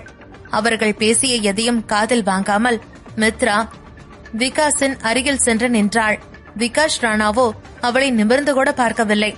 மித்ராவின் அருகில் நின்று கொண்டிருந்த ரத்தினத்தை பார்த்த விகாஷ் தனது கண்களை சுருக்கிக் கொண்டு என்ன என்பது போல் பார்த்தார். விகாஷிற்கு ரத்தினத்தை பற்றி நன்றாக தெரியும். அவர் கூர்மையான எக்கனாமிக் ஸ்டேட்டஸ் கொண்டவர். காரணமில்லாமல் வந்திருக்க மாட்டார் என்று எண்ணியவர் அவர் தன்னிடம் என்ன சொல்லப் போகிறார் என்று ஆர்வமாக பார்த்தான். விகாஷிற்கு மிக அருகில் சென்ற ரத்தினம், கதவுக்கு வெளியில ஒருத்தர் வெயிட் பண்ணிட்டு இருக்காங்க, அவங்கள நீதான் கூட்டிட்டு வரணும் என்று சொன்னார் ரத்தினம். ரத்தினம் அதிகார தோரணையில் அப்படி சொன்னது விகாஷிற்கு கோபத்தை ஏற்படுத்தியது. பின்பு, உனக்கு எவ்வளவு தைரியம் இருந்தா என்கிட்ட இப்படி பேசுவேன்? நான் யாருன்னு தெரியும் தானே என்று விகாஷ் கேட்டார். விகாஷ் 50 வயது நிரம்பியவர். ஆனாலும் அவரது உடற்கட்டும் அவரது ஆரோக்கியமும் இன்னும் அவரை 10 வயது குறைத்து காட்டும். அந்த அளவுக்கு அவர் ஹெல்தியாக இருந்தார். விகாஷ் ராணா ஃபேமிலியின் தலைவன் என்று கூட சொல்லலாம். அந்த ஃபேமிலியில் உள்ள அனைத்து முடிவுகளையும் அவர்தான் எடுப்பார். விகாஷிற்கு ஃபேமிலி பிசினஸ் பெரிதாக இன்ட்ரெஸ்ட் இல்லை.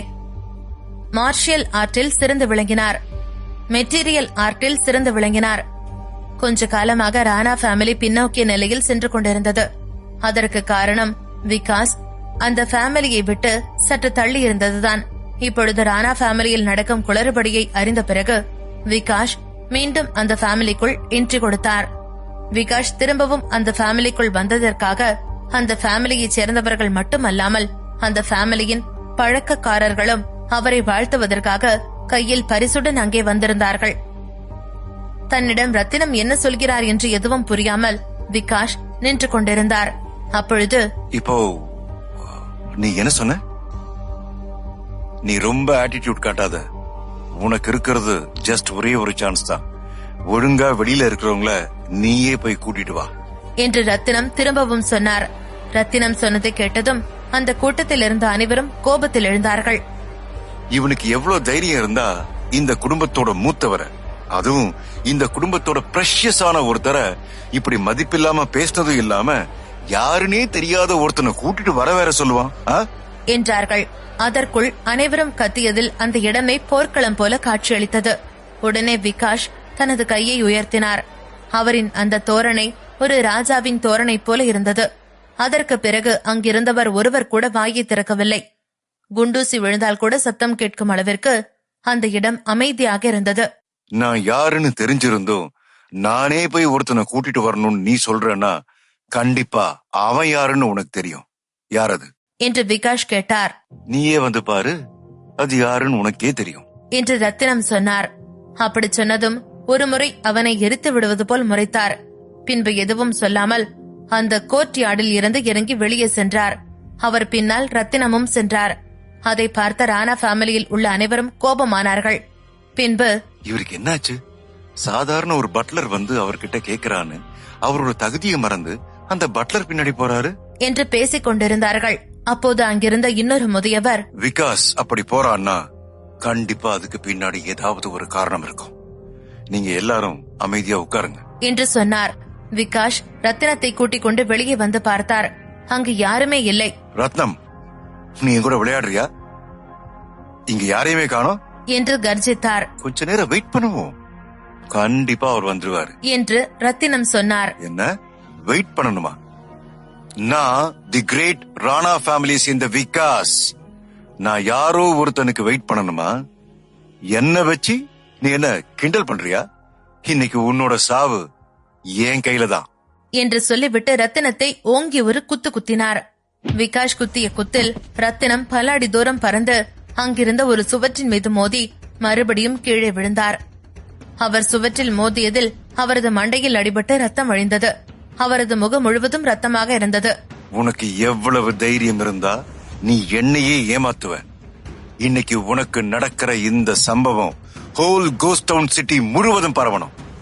இனி எவனுக்கும் எங்க குடும்பத்தை நிமிர்ந்து பார்க்கிற தைரியமே வரக்கூடாது என்று சொல்லிவிட்டு ரத்தினத்தை ஓங்கி மிதித்தார். வெளியில் சத்தம் கேட்டதும் அந்த கோர்ட் யார்டில் உட்கார்ந்திருந்த அனைவரும் வேகமாக வெளியே வந்தார்கள். அங்கு ரத்தினம் தரையில் கிடந்ததை பார்த்து ஒருவர் கூட இறக்கப்படவில்லை. மாறாக அனைவரும் ரத்தினத்தின் நிலையை பார்த்து சிரித்தனர். ரத்தினத்தின் அருகில் நடந்து வந்த விகாஷ் அப்படியே அவரது தலையை கொத்தாக பிடித்து தூக்கினார். ரத்தினத்தின் முகம் முழுவதும் ரத்தம் வழிந்து கொண்டிருந்தாலும் அவரது கண்களில் துளி அளவு கூட பயமில்லை. விகாஷின் கைகளில் இதுவரைக்கும் பல உயிர்கள் போயிருக்கும். ஆனால் அவர்கள் யார் கண்களிலும் காணாத தைரியத்தை ரத்தினத்தின் கண்களில் பார்த்த விகாஷ் ஒரு நிமிடம் அதிர்ந்து போனார். இந்த தைரியத்திற்கு என்ன காரணம் என்று விகாஷ் யோசித்துக் கொண்டிருந்த நேரம் வானில் ஒரு சத்தம் கேட்டது. ராணா ஃபேமிலியில் உள்ள மொத்த பேரும் என்ன சத்தம் என்று நிமிர்ந்து பார்த்தார்கள். அப்போது அங்கே தரையை நோக்கி ஒரு ஹெலிகாப்டர் வந்து கொண்டிருந்தது. அந்த ஹெலிகாப்டரை பார்த்தவர் ஒரு நிமிடம் யோசித்தார். பின்பு, இவரு எப்படிங்க என்று கண்களில் ஒருவித பயத்துடன் ரத்தினத்தை அப்படியே கீழே போட்டுவிட்டு வேகமாக அந்த ஹெலிகாப்டர் தரையிறங்கும் இடத்தை நோக்கி ஓடினார்.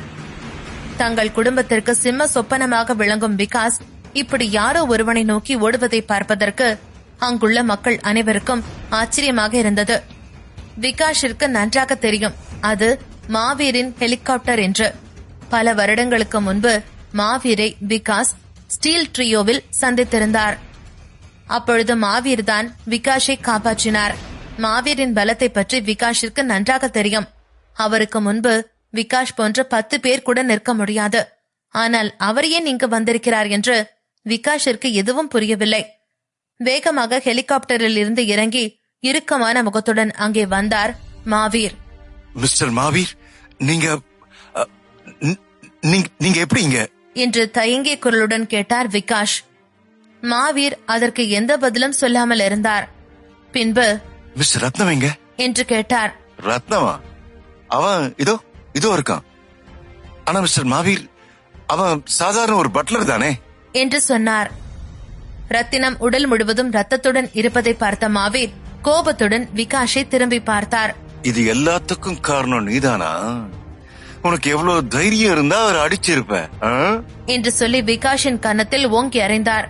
விகாஷோ அதிர்ச்சியில் தனது கன்னத்தை பிடித்துக் கொண்டு என்ன சொல்வதென்று தெரியாமல் அமைதியாக நின்றார். நீ பெரிய தப்பு பண்ணிட்ட. போனா போகுதுன்னு உனக்கு ஒரே ஒரு சான்ஸ் தரேன்.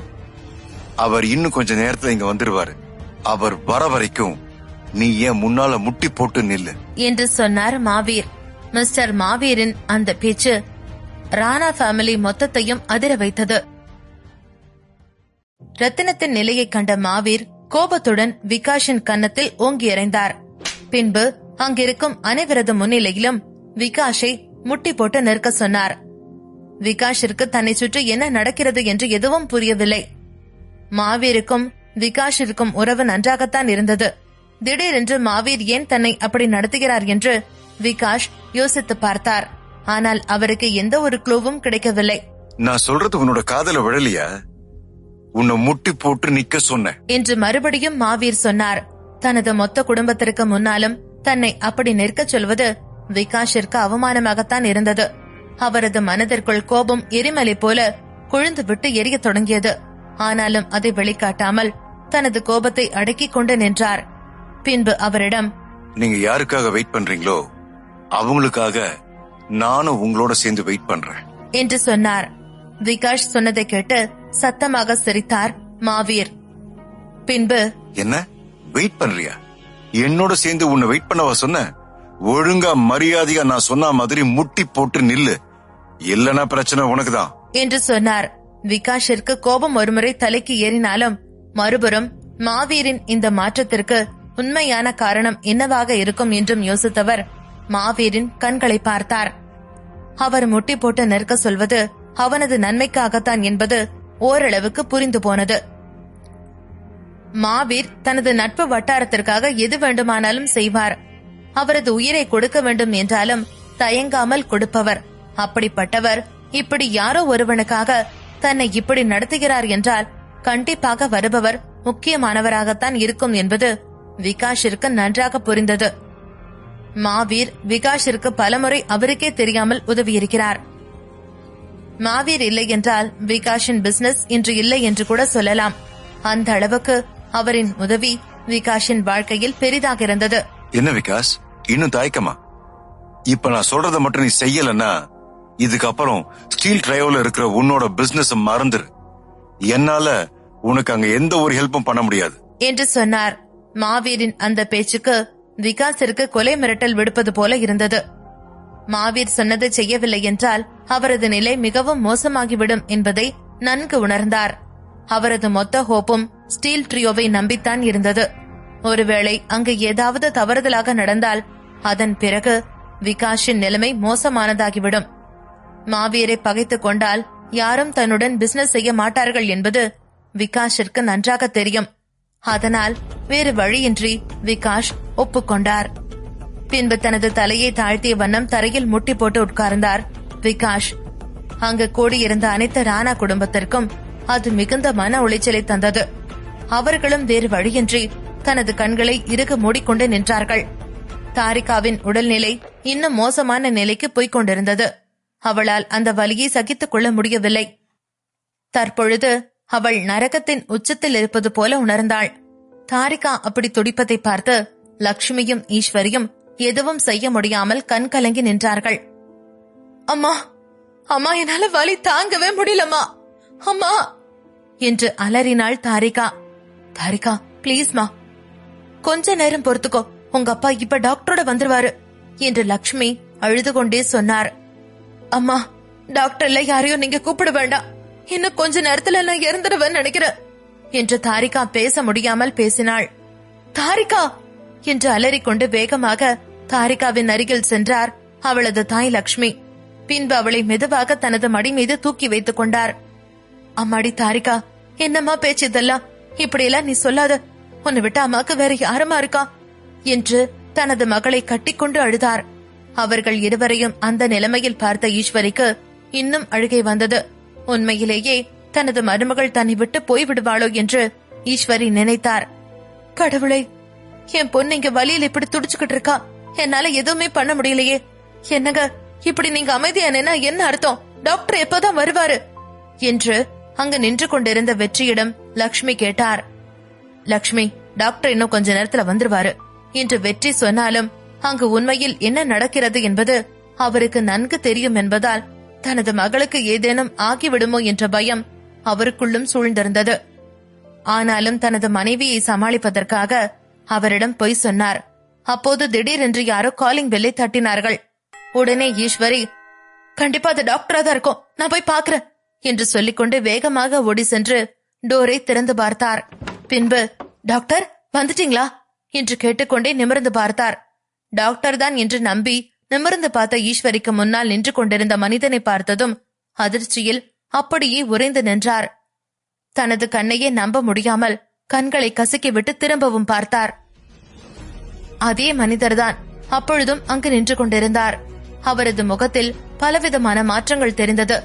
ஒருவேளை அந்த மனிதரை அவள் பல வருடமாக பார்க்க துடித்திருந்ததுனாலோ என்னவோ, இல்லை மறுபடியும் அவரை ஏன் சந்தித்தோம் என்றோ இனம் புரியாத ஒரு உணர்வு அவரது முகம் முழுவதும் பரவியிருந்தது.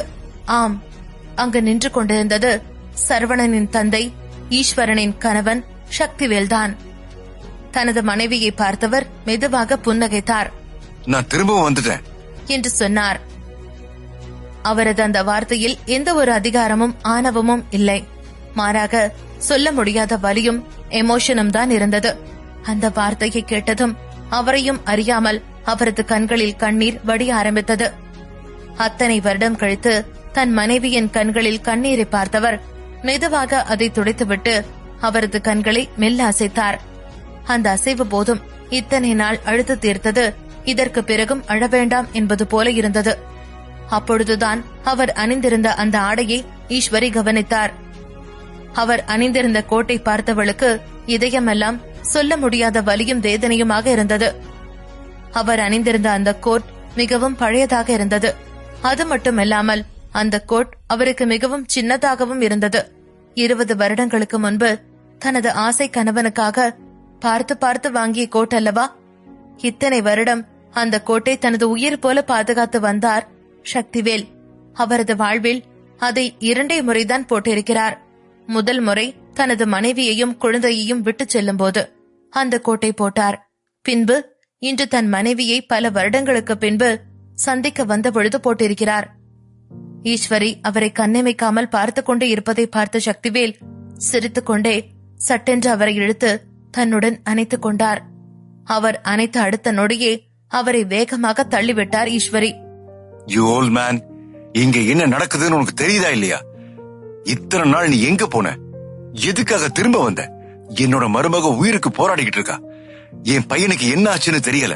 நீ இப்ப வந்து இப்படி நின்னா நான் என்ன பண்றது என்று கேட்டார். இத்தனை வருடங்கள் ஆகியும் தனது மனைவியின் அந்த அறியாமை குணத்தை ரசித்தவர் சிரித்துக் கொண்டே அவரிடம் பேசினார். நீ ஒன்னும் கவலைப்படாத, எல்லாத்தையும் நான் பாத்துக்கிறேன். நீங்க பாத்துப்பீங்களா? நீங்க என்ன டாக்டரா என்னோட மருமகளை சரியாக்குறதுக்கு? என்று சிறு பிள்ளை போல ஈஸ்வரி கேட்டார். தனது ஆரோக்கியர் கணவனை கண்டதுமே ஈஸ்வரியின் பழைய குணம் திரும்பி வந்தது. அவர் அவரிடம் சிறு பிள்ளை போல நடந்து கொண்டதை பார்த்ததுமே அங்கிருந்த தாரிகாவின் ஃபேமிலிக்கு நன்கு புரிந்து போனது. வந்திருப்பவர் நிச்சயம் சரவணனின் தந்தைதான் என்று. நான் டாக்டர்லாம் ஒண்ணும் இல்ல, ஆனா நம்மளோட மருமகளை என்னால காப்பாத்த முடியும். நீ அமைதியா உள்ளவா என்று சொன்னவர் உள்ளே சென்று வலியில் துடித்துக் கொண்டிருந்த தாரிகாவை பார்த்தார். பின்பு அவரது கையை சொடக்கு போட்டதும் அங்கு வேகமாக ஒருவன் அவர் முன்பு வந்து நின்றான். வந்தவன் தனது தலையை தாழ்த்தி அவருக்கு மரியாதை செலுத்தினான். பின்கு தாரிகாவின் கையை பிடித்து பார்த்தவன் அதிர்ந்தான். சார், இவங்களுக்கு ஒரு வகையான பாய்சன் கொடுத்திருக்காங்க. அதோட விளைவாதான் அவங்க இப்படி ரியாக்ட் பண்றாங்க. அவங்களோட நிலைமை கொஞ்சம் சீரியஸா தான் இருக்கு என்று சொன்னான். என்று ஈஸ்வரி அதிர்ச்சியுடன் கேட்டார். அப்பொழுது சக்திவேலின் முகம் மாறியது. பின்பு சக்திவேல் டாக்டருக்கு கண்ணை அசைக்க அந்த டாக்டர் தாரிகாவின் தாய் தந்தை இருவரது கைகளையும் பிடித்து பார்த்தான். அந்த பாய்சன் உங்களுக்கும் செலுத்தப்பட்டிருக்கு. உங்க மொத்த குடும்பத்தையும் கொல்றதுக்காக தான் யாரோ பிளான் பண்ணிருக்காங்க என்று சொன்னான். அதை கேட்டதும் சக்திவேலை தவிர மற்ற அனைவரும் அதிர்ந்தனர்.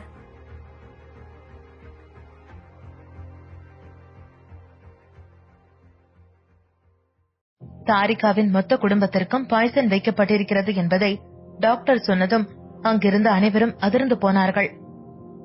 என்னங்க, இந்த டாக்டர் என்ன சொல்றாரு? இவங்க எல்லாரோட உடம்புலயும் விஷம் கலந்திருக்கா? கடவுளே, இது யார் செஞ்ச வேலைன்னு தெரியலையே என்று ஈஸ்வரி பதற்றமாக கேட்டார். உடனே சக்திவேல், இதை விட வேற முக்கியமான வேலை ஒண்ணு எனக்கு இருக்கு. இங்க இருக்கிறத டாக்டர் பாத்துக்குவாரு. நான் இப்ப கிளம்புறேன் என்று சொன்னார். பின்பு தாரிகாவின் தந்தையிடம், உங்களுக்கு எதுவாகாது, கவலைப்படாதீங்க என்று சொன்னார். அவர் எதற்காக பேசுகிறார் என்பதை புரிந்து கொண்ட வெற்றியும் எதுவும் சொல்லாமல் சரி என்பது போல் தலையை அசைத்தார். வேகமாக அந்த இடத்திலிருந்து கிளம்பிய சக்திவேல் சட்டென்று தனது மனைவியை தன்னுடன் இறுக அணைத்துக் கொண்டு அங்கிருந்து கிளம்பினார்.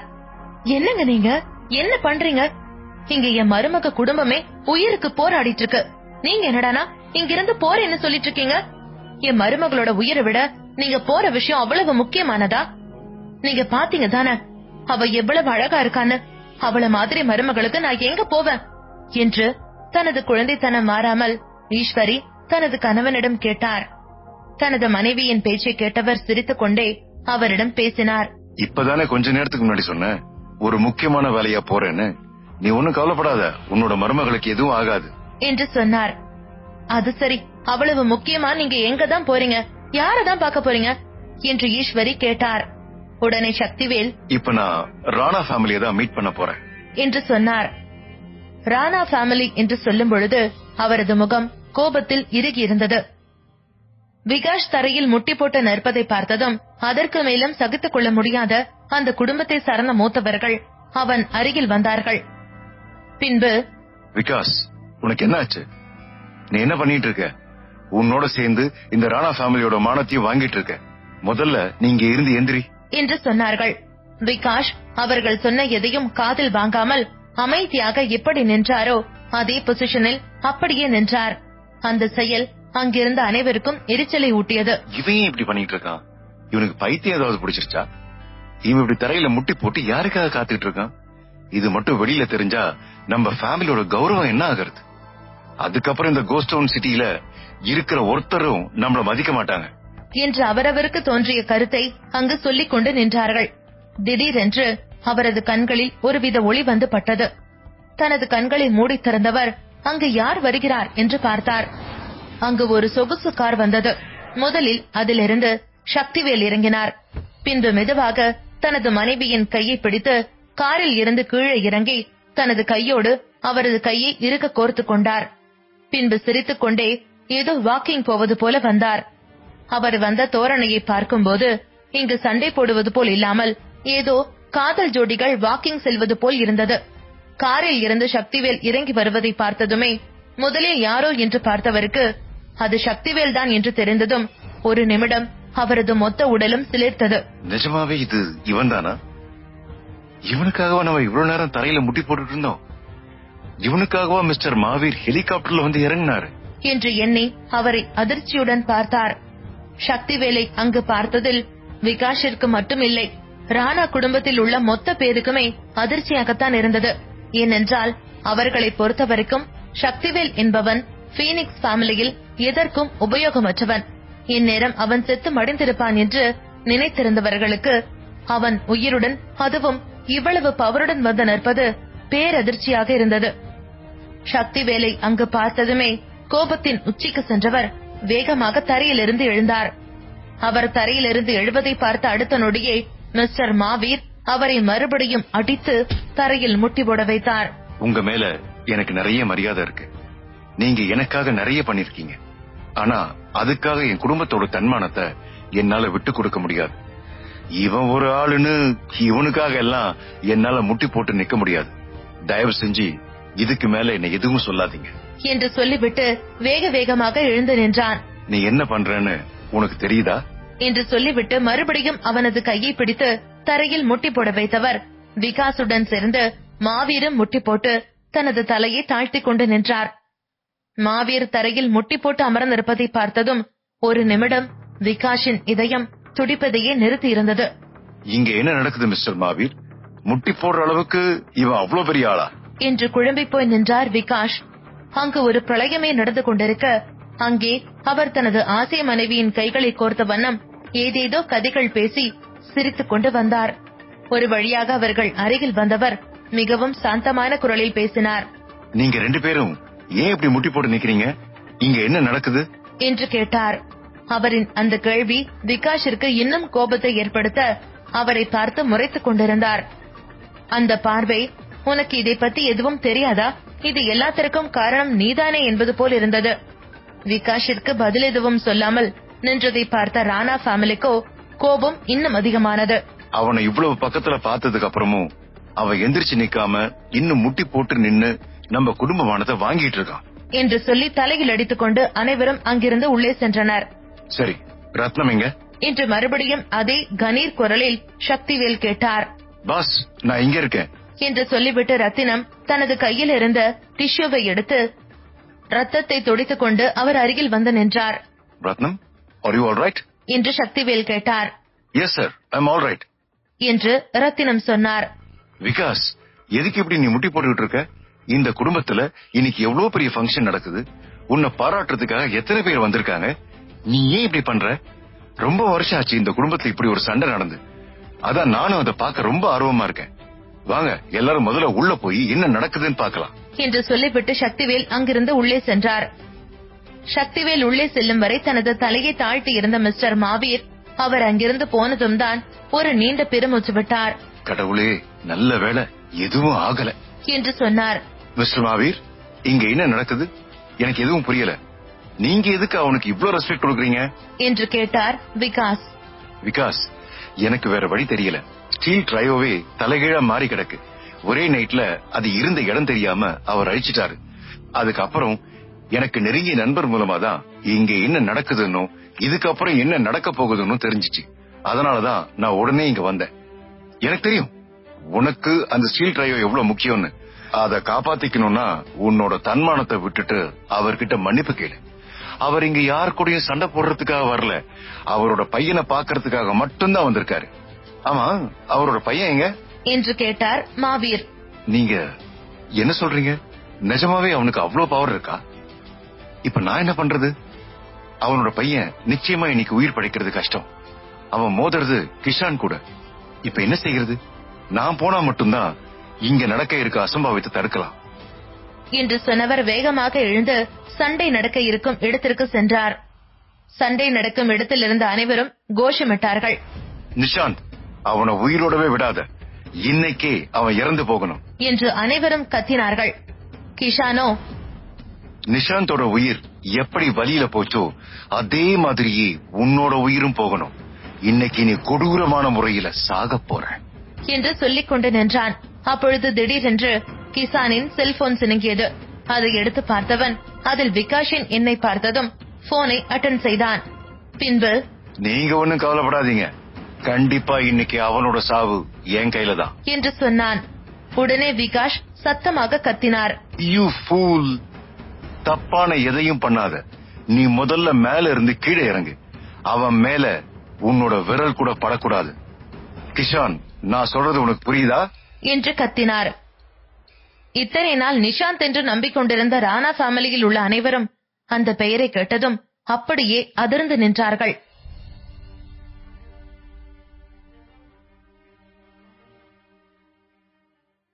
கிஷான் தவறாக எதுவும் கேட்டு விட்டோமோ என்பது போல் பார்த்தான். தன் தந்தைதான் பேசுகிறாரா என்று ஒரு முறை சரி பார்த்தான். அப்பா, எனக்கு இப்ப ஒரு முக்கியமான வேலை இருக்கு. நான் உங்ககிட்ட அப்புறம் பேசுறேன்.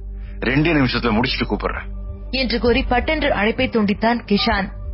சரவணனை தீர்த்து கட்ட அவனுக்கு 2 நிமிடம் போதுமானதாக இருக்கும். இன்னொரு பக்கத்தில் இருந்த விகாஷிற்கு கிஷான் பேச்சை கேட்டு கட்டுக்கடங்காமல் கோபம் வந்தது. திரும்ப அவனுக்கு அழைத்தார். யாரும் அவனின் அழைப்பை எடுக்கவில்லை. இது பெரிய பிரச்சனையில் முடியும் என்று வேக வேகமாய் நடக்க ஆரம்பித்தார் விகாஷ். இந்த வேலன் ஃபேமிலி அவங்களுக்கு பின்ன என்னென்னலாம் மறைச்சு வச்சிருக்காங்க. மாவீரரே அவங்கள பார்த்து பயப்படுறாரு. இதுல ஸ்டீல் ட்ரையோவே அவங்களை எதிர்க்க யோசிக்கிறாங்க என்று மனதில் நினைத்தபடியே வேக வேகமாய் நடந்தார். ஸ்டேஜ் கீழே இருந்தவர்கள் குழப்பத்தில் இருந்தார்கள். சில பேர் கிஷான் என்ற பெயரை கேள்விப்பட்டிருக்கிறார்கள் தான். ஆனால் ராணா குடும்பத்தில் அப்படி ஒருத்தர் இல்லை. அதனால் அனைவரும் விகாஷ் தவறாக கூறிவிட்டார் போலும் என்று நினைத்தார்கள். சரவணா என்று போனை வைத்துவிட்டு கத்தினான் கிஷான். நேராக அவனிடம் சென்றான். அவனின் கண்களில் பழி உணர்வுதான் அதிகமாயிருந்தது. நிஷாந்திற்காக பழி வாங்க துடித்தான். இத்தனை வருடமாய் ஆர்மியில் இருந்தவன் இந்த ஒரு நாளுக்காகத்தான் காத்திருந்தான். என்றாவது அவனின் உண்மையான பலத்தை வெளிக்காட்டிட துடித்துக் கொண்டிருந்தான். சரவணன் முகத்திலே அவன் ஒரு குத்து விட உடனே கூடியிருந்தவர்கள் ஆரவாரம் செய்ய ஆரம்பித்தார்கள். கிஷானை பற்றி புகழ்ந்து தள்ள அவனுக்கு கர்வமாயிருந்தது. ஓ சாவு என் கையில தாண்டா என்று கர்ஜித்தான் கிஷான். சரவணன் ஒரு நிலையில் வந்து நிற்க மீண்டும் அவன் முகத்திலேயே வேகமாய் குத்தி இருந்தான் கிஷான். உன் இஷ்ட கூந்தலுக்கு ஆட்டி வைக்க ராணா குடும்பம் ஒண்ணு சாதாரண ஃபேமிலி இல்லடா என்று சீறி மீண்டும் குத்தினான் கிஷான். 3 அடி வாங்கியும் சரவணன் இன்னும் விழாமல் இருக்கிறானே என்று ஆச்சரியமாய் பார்த்தான் கிஷான். அவனின் அனுபவத்தில் இந்நேரம் அவன் விட்ட அடிக்கு சுருண்டு விழுந்திருக்க வேண்டும். ஆனால் சரவணன் அப்படியே நின்றான். பாக்ஸராலே அந்த அடியை தாக்கு பிடிக்க முடியாது. சாதாரண பணக்கார விட்டு பையன் எப்படி அப்படியே நிற்கிறான் என்று யோசித்தான். ஓஹோ, இவ்வளவு அதுப்பா உனக்கு என்று கூறி கண்ணிமைக்கும் நேரத்தில் அவனை குத்த போனான் கிஷான். ஆனால் சரவணன் சுதாரித்து விட்டான். அவனின் அடியை தடுத்தான் சரவணா. கிஷான் ஆர்மியில் ஸ்பெஷல் டிபார்ட்மெண்டில் இருந்தான். அதனால் அவன் பலதரப்பட்ட ரவுடிகளுடன் சண்டை போட்டிருக்கிறான். இதுவரை எவரும் அவனுக்கு ஈடு கொடுத்ததில்லை. ஆனால் இன்றோ சரவணன் அவனின் அடியை தடுத்து விட்டான். இதனை பார்த்த பின்தான் மித்ராவிற்கு சற்று நிம்மதியாக இருந்தது. யூனிவர்சிட்டிக்கு செல்லும் முன்னே மித்ராவிற்கு சரவணனின் சொத்துக்கள் பற்றி தெரியும். பீனிக்ஸ் குடும்பத்தின் வாரிசாக அவளுக்கு சரவணனை விட அதிகமாய் அதை பற்றி தெரியும். சில வருடங்களுக்கு முன்னால் பீனிக்ஸ் குடும்பம் அவர்களின் வாரிசின் பெயரை முடிவு செய்து கொண்டிருந்தார்கள். அதில் சரவணனின் பெயருக்கு அடுத்து மித்ராவின் பெயர் இருந்தது. சரவணனை பற்றி தெரிந்ததும் பிரிஸ்கோ என்டர்பிரைஸ் சரவணனுக்கு சரியான பேக்ரவுண்ட் இல்லை என்று கண்டுகொண்டது. இது பீனிக்ஸ் குடும்பம் அவனை சும்மா சோதித்து பார்க்கிறார்கள் என்று நினைத்தார்கள். இல்லை என்றால் பீனிக்ஸ் குடும்பம் தவறுதலாக அவனை தேர்ந்தெடுத்து விட்டார்கள் என்று நினைத்தார்கள். அவனை சரியாக கணிக்க தவறியதால் இன்று தோற்றிருக்கிறது பிரிஸ்கோ என்டர்பிரைஸ். சரவணனிற்கு சண்டையிட தெரியும் என்று மித்ராவிற்கு தெரியாது. கிஷானையே தடுக்கிறான் என்றால் அவன் அதில் கைதேர்ந்தவன்தான் என்று நினைத்தாள். பரவாயில்ல என்றான் கிஷான். சரவணன் முகம் சாதாரணமாய் இருந்தது. கிஷான் கையை அவன் பிடியிலிருந்து விடுவிக்க பார்க்க அவனால் முடியவில்லை. அதில் அவன் முகம் இறுகியது. கிஷான் மீண்டும் வேகமாய் கைகளை எடுத்துக் கொள்ள பார்த்தான். ஆனால் சரவணனின் பிடி இரும்பு பிடியாக இருந்தது. என்னாச்சு என்று ஒன்றும் தெரியாதது போல முகத்தை வைத்துக் கொண்டு கேட்டான் சரவணா. ஒரு நொடி அதிர்ந்தான் கிஷான். இதற்குதான் என் தந்தை அழைத்தாரோ என்று யோசித்தான். அவன் பிடியிலே அவன் இதில் கை தேர்ந்தவன் என்று தெரிந்தது. ஜஸ்டின் உனக்கு இதைத்தான் சொல்லி கொடுத்தானா என்று கேட்டான் கிஷான். சரவணா பதில் கூறவில்லை. மாறாக அவன் பிடியை மேலும் இறுக்கினான். அதில் அவன் கைகள் வலி எடுக்க ஆரம்பித்தது. என்று பல்லை கடித்தவன் இன்னொரு கையால் அவனை குத்த பார்த்தான். இந்த பாக்ஸிங் ரிங் ராணா குடும்பத்தினர்கள் பரம்பரையாக வைத்திருக்கிறார்கள். இதில் தாம் தோற்றால் மொத்த குடும்பத்திற்கும் அவமானம் என்று நினைத்தான். ஆனால் சரவணா அவனின் இன்னொரு குத்தையும் தடுத்து விட்டான். கிஷானுக்கு அவமானமாயிருந்தது. ஸ்டேஜுக்கு கீழே இருந்தவர்கள் அதிர்ச்சியாக இதனை பார்த்து கொண்டிருந்தார்கள். கிஷானின் அடியை சரவணன் தடுப்பான் என அவர்கள் எதிர்பார்க்கவில்லை. சரவணனின் பலம் அவர்கள் கற்பனைக்கும் மேலிருந்தது. கிஷான் மிகவும் கடினப்பட்டு சரவணனிடமிருந்து அவனின் பிடியை விடுவித்துக் கொண்டான். சரவணனை அதிர்ச்சியாகவும் ஆச்சரியமாகவும் பார்த்தான் கிஷான். இல்ல, இவன் சாதாரண ஆள் இல்ல, என்னால அவனை நெருங்க முடியாது என்று நினைத்தான். சரவணன் எப்படி இதை செய்தான் என்று அவனுக்கு தெரியாது. சிறிது நாட்கள் முயற்சி செய்ததிலேயே ஜஸ்டின் அளவிற்கு நெருங்கிவிட்டான். இதற்கு முன் கிஷான் ஜஸ்டின் பற்றி விசாரித்திருந்தான். ஜஸ்டின் மட்டும் ஆர்மியில் அவனுடன் இருந்திருந்தால் கிஷான் எல்லாம் ஒரு பொருட்டாக இருந்திருக்க மாட்டான். இப்பொழுது மட்டும் அவன் சரவணனை வீழ்த்தவில்லை என்றால் அவனுக்கான ஆரவாரம் செய்தவர்கள் முன் அவன் அசிங்கப்பட வேண்டும். கிஷானின் முகம் உடனே இறுகியது. சரவணனை கொல்லும் எண்ணம் மேலும் அதிகரித்தது. உடனே சட்டென்று தரையிலிருந்து மேலே குதித்தவன் சரவணன் முகத்திலேயே ஓங்கி குத்த பார்த்தான். கூட்டம் மொத்தமும் வாயை பிளந்து கொண்டு பார்த்தார்கள். சரியாக கிஷான் சரவணனின் முகத்திலே குத்தும் முன் சரவணன் அவன் கையையும் அவனை குத்த நீட்டினான். இருவர் கையும் ஒன்றோடு ஒன்று மோதிக்கொண்டது. கிஷானின் இதழ் கோணலாய் வளைந்தது. சரவணனின் கையில் இருந்து ரத்தம் கொட்ட ஆரம்பித்தது. அது தந்த வலியில் முகத்தை சுருக்கினான் சரவணா. கிஷான் கையில் அணிந்திருந்த காப்பு வைத்து சரவணன் கையோடு குத்தி இருக்க அது சரவணனின் கை முட்டிகளில் காயம் உண்டாக்கி ரத்தம் வர வைத்தது. கூட்டம் மொத்தமும் அமைதியானது. ராணா குடும்பத்தை சேர்ந்தவர்கள்தான் கத்த தொடங்கினார்கள். Mister Rana, awesome! சரவணா, திரும்ப ஹில்வுட்டுக்கு போ. உனக்கு பெரிய அசிங்கம் இது. எவ்வளவு திமிரா இருந்தா ராணா குடும்பத்தையே எதிர்க்க நினைப்பேன். உயிருக்கு ஆசைப்பட்டு கெஞ்சி பிச்சை கேட்டா அவர் உன்னை விடுவாரு என்று கூட்டத்தில் இருந்தவர்கள் அனைவரும் இஷ்டத்திற்கு கத்தினார்கள். மித்ராவின் முகம் வருத்தத்தில் தோய்ந்தது. பதட்டத்தோடும் பயத்தோடும் சரவணனை பார்த்து கொண்டிருந்தாள். இது ராணா குடும்பத்தினரின் இடம். அவர்களால் ஒன்றும் செய்ய முடியாது. சரவணன் நகராமல் இருப்பதை பார்த்து அவனை நோக்கி நடந்தான் கிஷான். கிஷான் பசியுடன் இருக்கும் நரியை போன்றும் சரவணன் வெறி கொண்ட வேங்கை போன்றும் மற்றவர்களுக்கு தெரிந்தார்கள். சரவணன் கையில் காயப்பட்டிருக்க கிஷான் கண்மூடித்தனமாக சரவணன் கையிலே மேலும் குத்தினான். அவனின் ஒவ்வொரு அடியிலும் பயங்கர வலியை உணர்ந்தான் சரவணா. கையை உடைந்து விடுவது போல இருந்தது அவனுக்கு. மித்ரா படபடப்புடன் பார்த்துக் கொண்டிருந்தாள். அந்நேரம்தான் ஹரிஷும் ஜஸ்டினும் அங்கு வந்தார்கள். இதை பார்த்ததுமே ஹரிஷுக்கு கோபம் பொங்கிவிட்டது. இங்க ரூல்ஸ் ஒண்ணு இருக்கா இல்லையா என்று கத்தினார். ஜஸ்டினுக்கும் ஆத்திரம் அதிகரித்தது. ஆனாலும் ஹரிஷை தடுத்தான். இன்னைக்கு நான் இவனை கொல்லாம விட மாட்டேன் என்று கொலை வெறியுடன் கூறினார் ஹரிஷ். ஜஸ்டினுக்கும் கிஷான் பற்றி தெரியும். ஆனால் ரிங்கல் ஆயுதம் பயன்படுத்தக்கூடாது என்று சட்டம் எதுவும் இல்லை. என்ன இங்க இருந்து நாம இதை வெடிக்க பார்க்கலான்னு சொல்றியா என்று பல்லை கடித்துக் கொண்டு கேட்டார் ஹரிஷ். இருவருமே ரிங்கிற்குள்ளே சென்றால் கிஷான் அடுத்த நொடியே மாய்ந்து விடுவான்.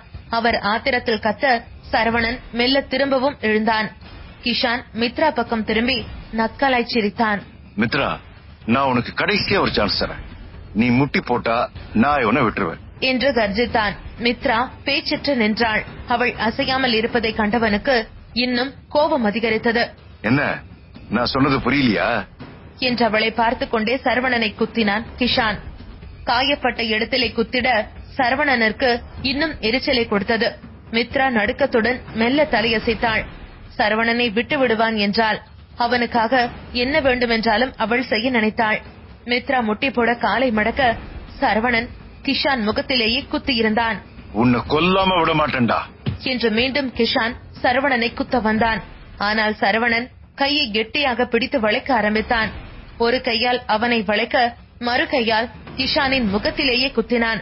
வலியில் கத்தினான் கிஷான். சரவணனருக்கு இன்னும் தம்மை எதிர்க்க சக்தி இருக்கும் என்று அவன் எதிர்பார்க்கவில்லை. சற்றும் தாமதிக்காமல் கிஷான் உடனே அவனின் ஆர்மி கத்தியை கையில் எடுத்தான்.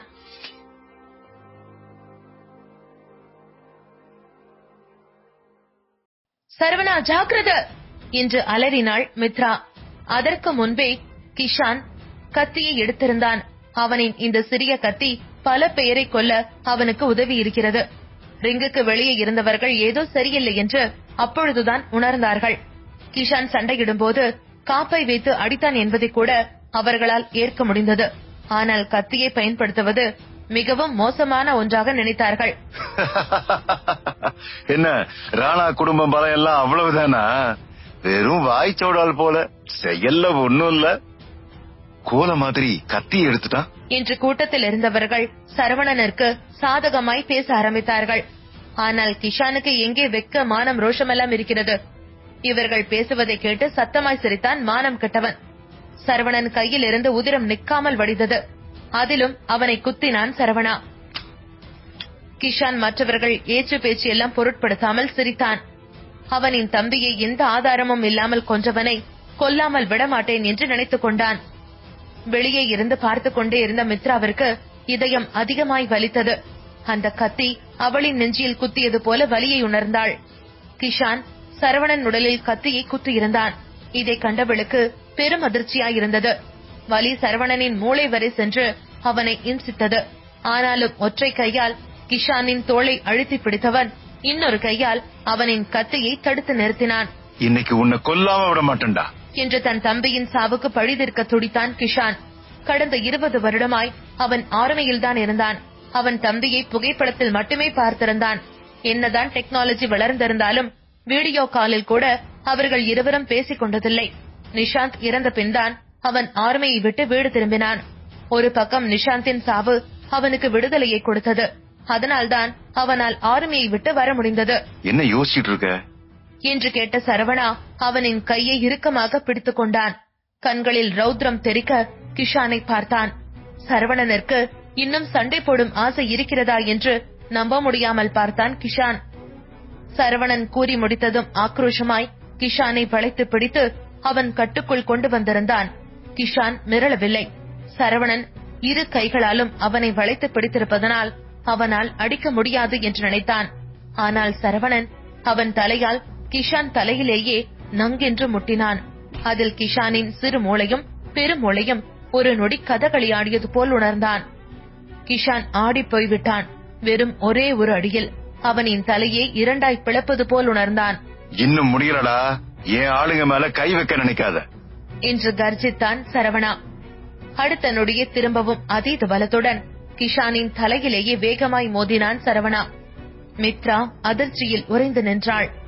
சரவணன் இப்படிப்பட்ட ஆளா என்று பார்த்தாள். இவன் அதில் ஜெயிக்க வேண்டும் என்று இப்படி செய்யவில்லை, அவளுக்காக இதனை செய்தான். சரவணன் தலை முழுவதும் ரத்தமாய் இருப்பதை பார்க்கவே அவள் இதயத்தை பிழிவது போன்ற வலியை உணர்ந்தாள் மித்ரா. சரவணா மீண்டும் தலையில் முட்டியதில் கிஷானுக்கு அனைவரும் டபுள் டபுளாக தெரிய ஆரம்பித்தார்கள். அவன் முகம் முழுவதும் ரத்தமாயிருந்தது. சரவணனை அதீத கோபத்துடன் முறைத்தான் கிஷான். உன்னை இப்பவே கொல்றேன்டா என்று கூறி அவனிடமிருந்து விடுபட்டு கத்தியை குத்த தாக்கினான் கிஷான். சரவணன் அவனை தடுத்துக் கொண்டிருந்தான். மித்ராவால் இதற்கு மேல் இதனை பார்க்க முடியவில்லை. அவள் எதை பற்றியும் கவலை கொள்ளாமல் சரவணா என்று கத்திக்கொண்டே அவனிடம் ஓடினாள். ராணா குடும்பத்தை சேர்ந்தவர்களால் கூட இதனை பார்க்க முடியவில்லை. அனைவரும் ரிங் அருகே நெருங்கினார்கள். சட்டென்று கிஷான் கத்தியை எடுத்து சரவணனின் கழுத்திலே குத்த பாய்ந்தான்.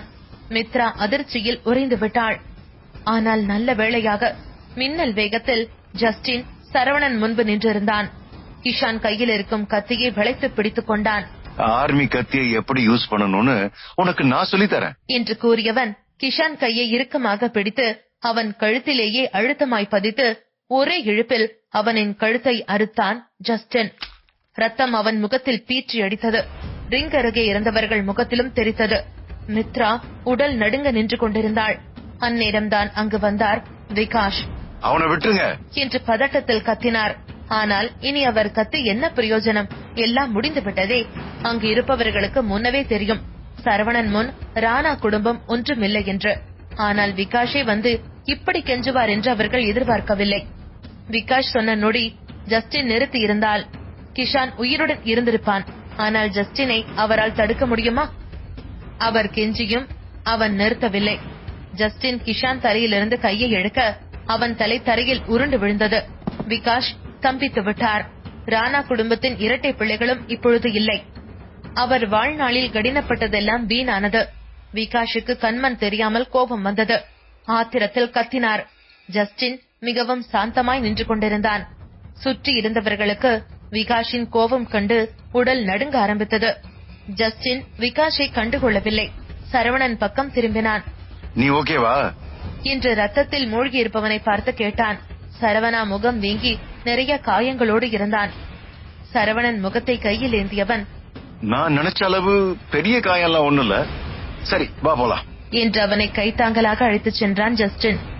கீழே இறங்கியதும் ஹரிஷிடம் சரவணனை தள்ளிவிட்டு அவனை பார்த்துக் கொள்ளுமாறு கூறிவிட்டு விகாஷை நோக்கி நடந்தான் ஜஸ்டின். விகாஷ் பயங்கர கோபத்தில் இருந்தார். முதலில் கிஷான் சரவணா சண்டையை நிறுத்தத்தான் இங்கு வந்திருந்தார். சரவணனின் தந்தை யார் என்று அவருக்கு தெரியாது. ஆனால் மாவீர் பொய் சொல்ல மாட்டார் என்று தெரியும். ஆனால் தன் பிள்ளையை இழந்துவிட்டு இதற்கு மேலும் அவர் எப்படி சும்மா இருப்பார்? அது அவருக்கு பெரும் அவமானம். என்ன காரியம் பண்ணி வச்ச என்று ஜஸ்டின் முன் ஆத்திரத்தோடு வந்து நின்றார் விகாஷ். அவனை கொல்ல துடித்துக் கொண்டிருந்தார். ஜஸ்டின் ஒன்றும் கூறாமல் அமைதியாய் கைகளை இறுக மூடிக்கொண்டான். அவனுக்கு விகாஷை அடித்தே கொல்ல வேண்டும் போல் வெறி வந்தது. விகாஷ் ஆத்திரத்தில் ஓங்கி சுவற்றில் குத்த சுவர் விரிசல் விட்டது. அதில் அங்கிருந்தவர்கள் எல்லோரும் 2 அடி பின்வாங்கினார்கள். நீதானே ஜஸ்டின்? உன்னை பத்தி கேள்விப்பட்டிருக்க. டாப் ஹிட்மேன்ல நீயும் ஒருத்தனாவே. நீ ரொம்ப ஸ்பெஷல் எனக்கு தெரியும். ஹாக்ஸியா சேர்ந்தவன் தானே. ஆனா என் பையன் ஒண்ணு சாதாரணமானவன் இல்ல. அவனை இப்படி கொன்னு போட்டுட்டு உன்னால இங்க இருந்து அப்படியே போயிட முடியுமா என்று கர்ஜித்தார் விகாஷ். சரவணனின் ஆட்கள் அவரின் மகனை கொன்று விட்டார்கள். அவர் மகன் சாதாரணமானவன் அல்ல. இதை வைத்தே சரவணனையும் அவன் அப்பனையும் அழிக்க திட்டமிட்டார். அதுக்கு என்று எகத்தாளமாய் கேட்டான் ஜஸ்டின்.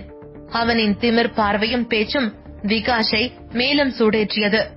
நல்லது, ரொம்ப நல்லது என்று ஆத்திரத்தில் கூறியவர் உடனே போன் எடுத்து கிஷான் வேலை செய்த டிபார்ட்மெண்டிற்கு அழைத்தார். உடனே ராணா குடும்பத்தை நோக்கி படை கிளம்பியது. அவங்க வர வரைக்கும் உன்னால இங்க இருந்து வெளியே போக முடியாது என்று ஆக்ரோஷமாய் கூறினார் விகாஷ். அவரின் ஜாக்கெட்டை கழற்றி விட்டு தயாரானார்.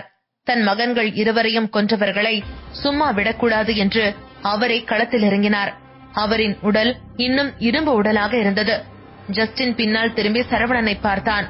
அவனோ அசால்ட்டாக ஹரிஷ் தோளில் சாய்ந்து வேடிக்கை பார்த்துக் கொண்டிருந்தான். என்ன முடிச்சு விட்டுறவா என்று பார்வையாலேயே கேட்டான் ஜஸ்டின். சரவணா கண்ணை மூடி திறந்து அமைதி காக்க கூறினான். ஸ்டேஜ் கீழே இருந்த விகாஷ் அசிஸ்டன்ட் அவசரமாக ஓடி வந்தார். சார், அவங்க இங்க வந்துட்டாங்க என்று பரபரத்தார்.